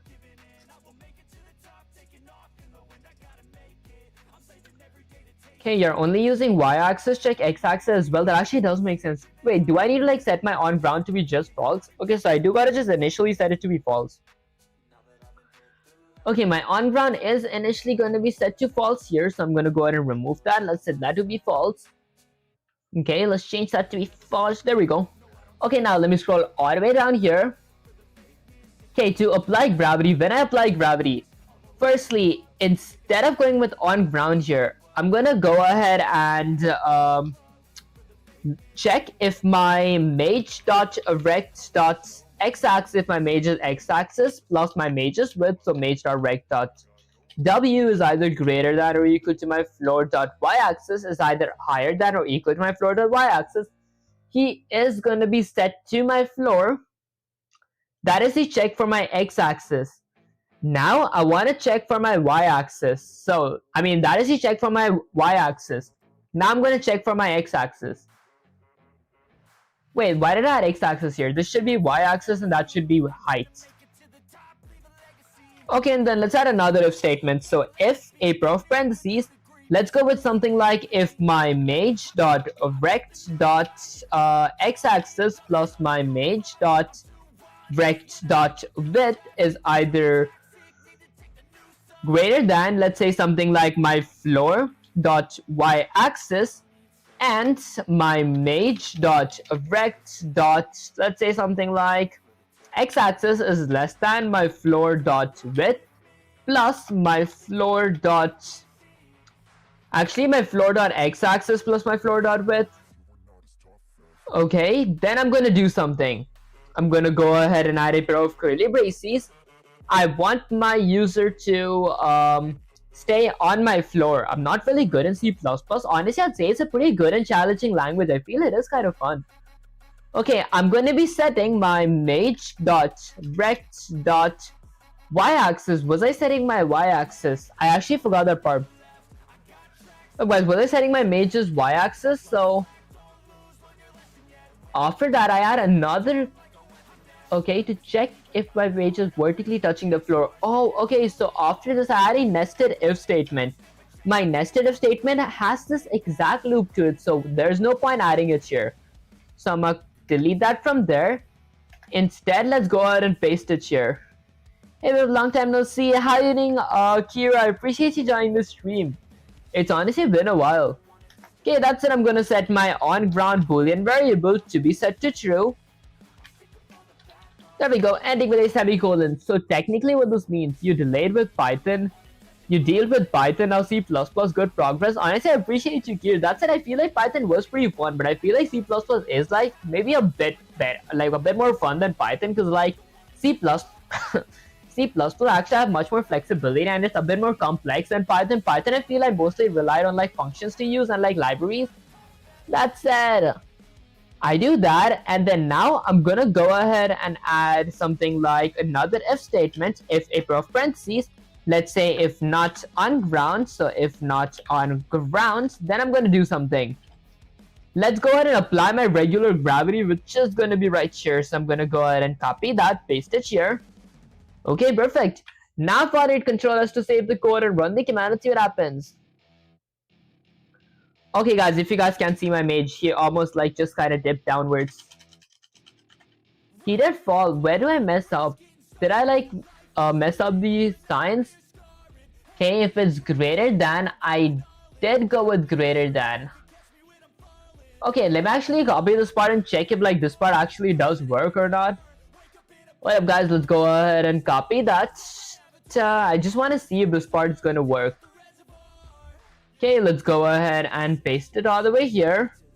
And I'm just going to be removing my on ground from here because I already have my on ground variable set. Okay, now for it, control us to save the code and run the command. Let's see what happens. Okay, I am on ground. If I exit this, I'm still on ground. Huh. Okay, let's actually see. So let me go with Control A, Control C, copy that. Let's get /chatgpt back here. Let's go ahead and paste the Shift Enter and see something like 6.8. Okay, I did copy your code, but I am still not falling off my cliff. If that's what we call it. Do we call it like cliff? Okay,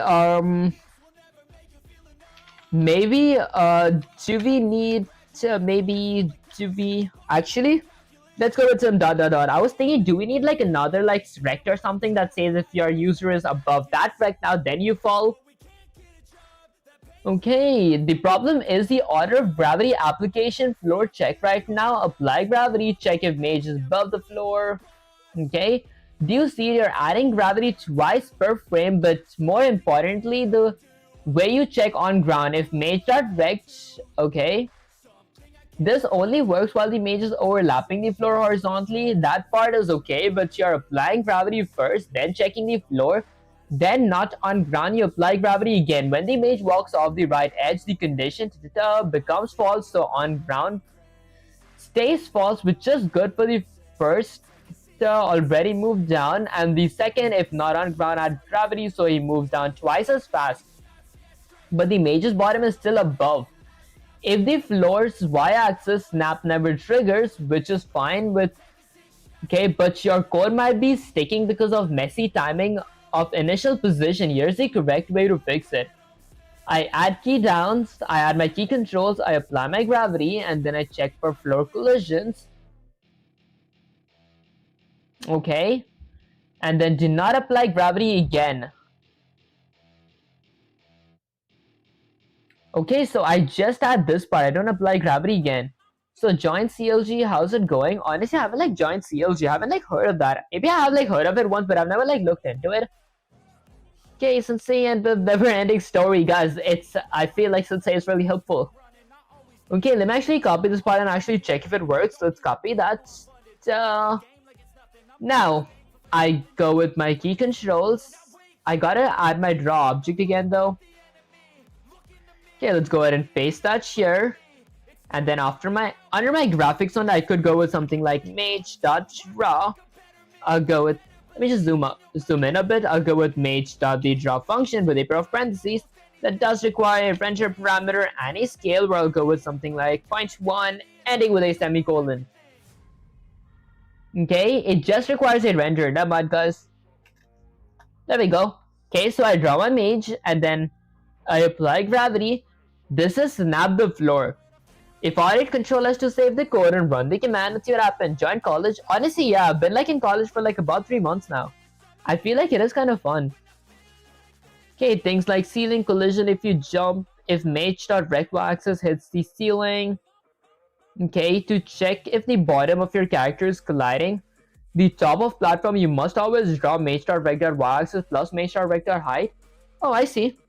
Okay, that's it. Maybe I might like figure it out like next stream, because like this stream I do like gotta go, because whatchamacallit, I do have like a lot of college stuff to cover. Excuse me guys, let's go with a bunch of Control Z's. Okay, hit Control S to save the code again. Let's run the command. Okay, he does like land up here. I think that should be like pretty much it. I might actually end the stream and figure this out next stream, because eventually I do think this is like related to like collision detection logic and all that stuff. I will be covering collision logic as well. That said, let me see something like Sensei. I feel like I might uh figure this part out next stream, because I do got to go right now, because I do have college assignments. That said, is there anything that you want to say to the viewers before I end the stream? Question mark. Okay, let's see. Last time I saw you, you were at like 1K and playing with Python. Now it's about almost 9K. Congrats, man. Good to see your progress. Happy for you, but honestly, I do appreciate you guys so much for that. It wouldn't be possible without you guys.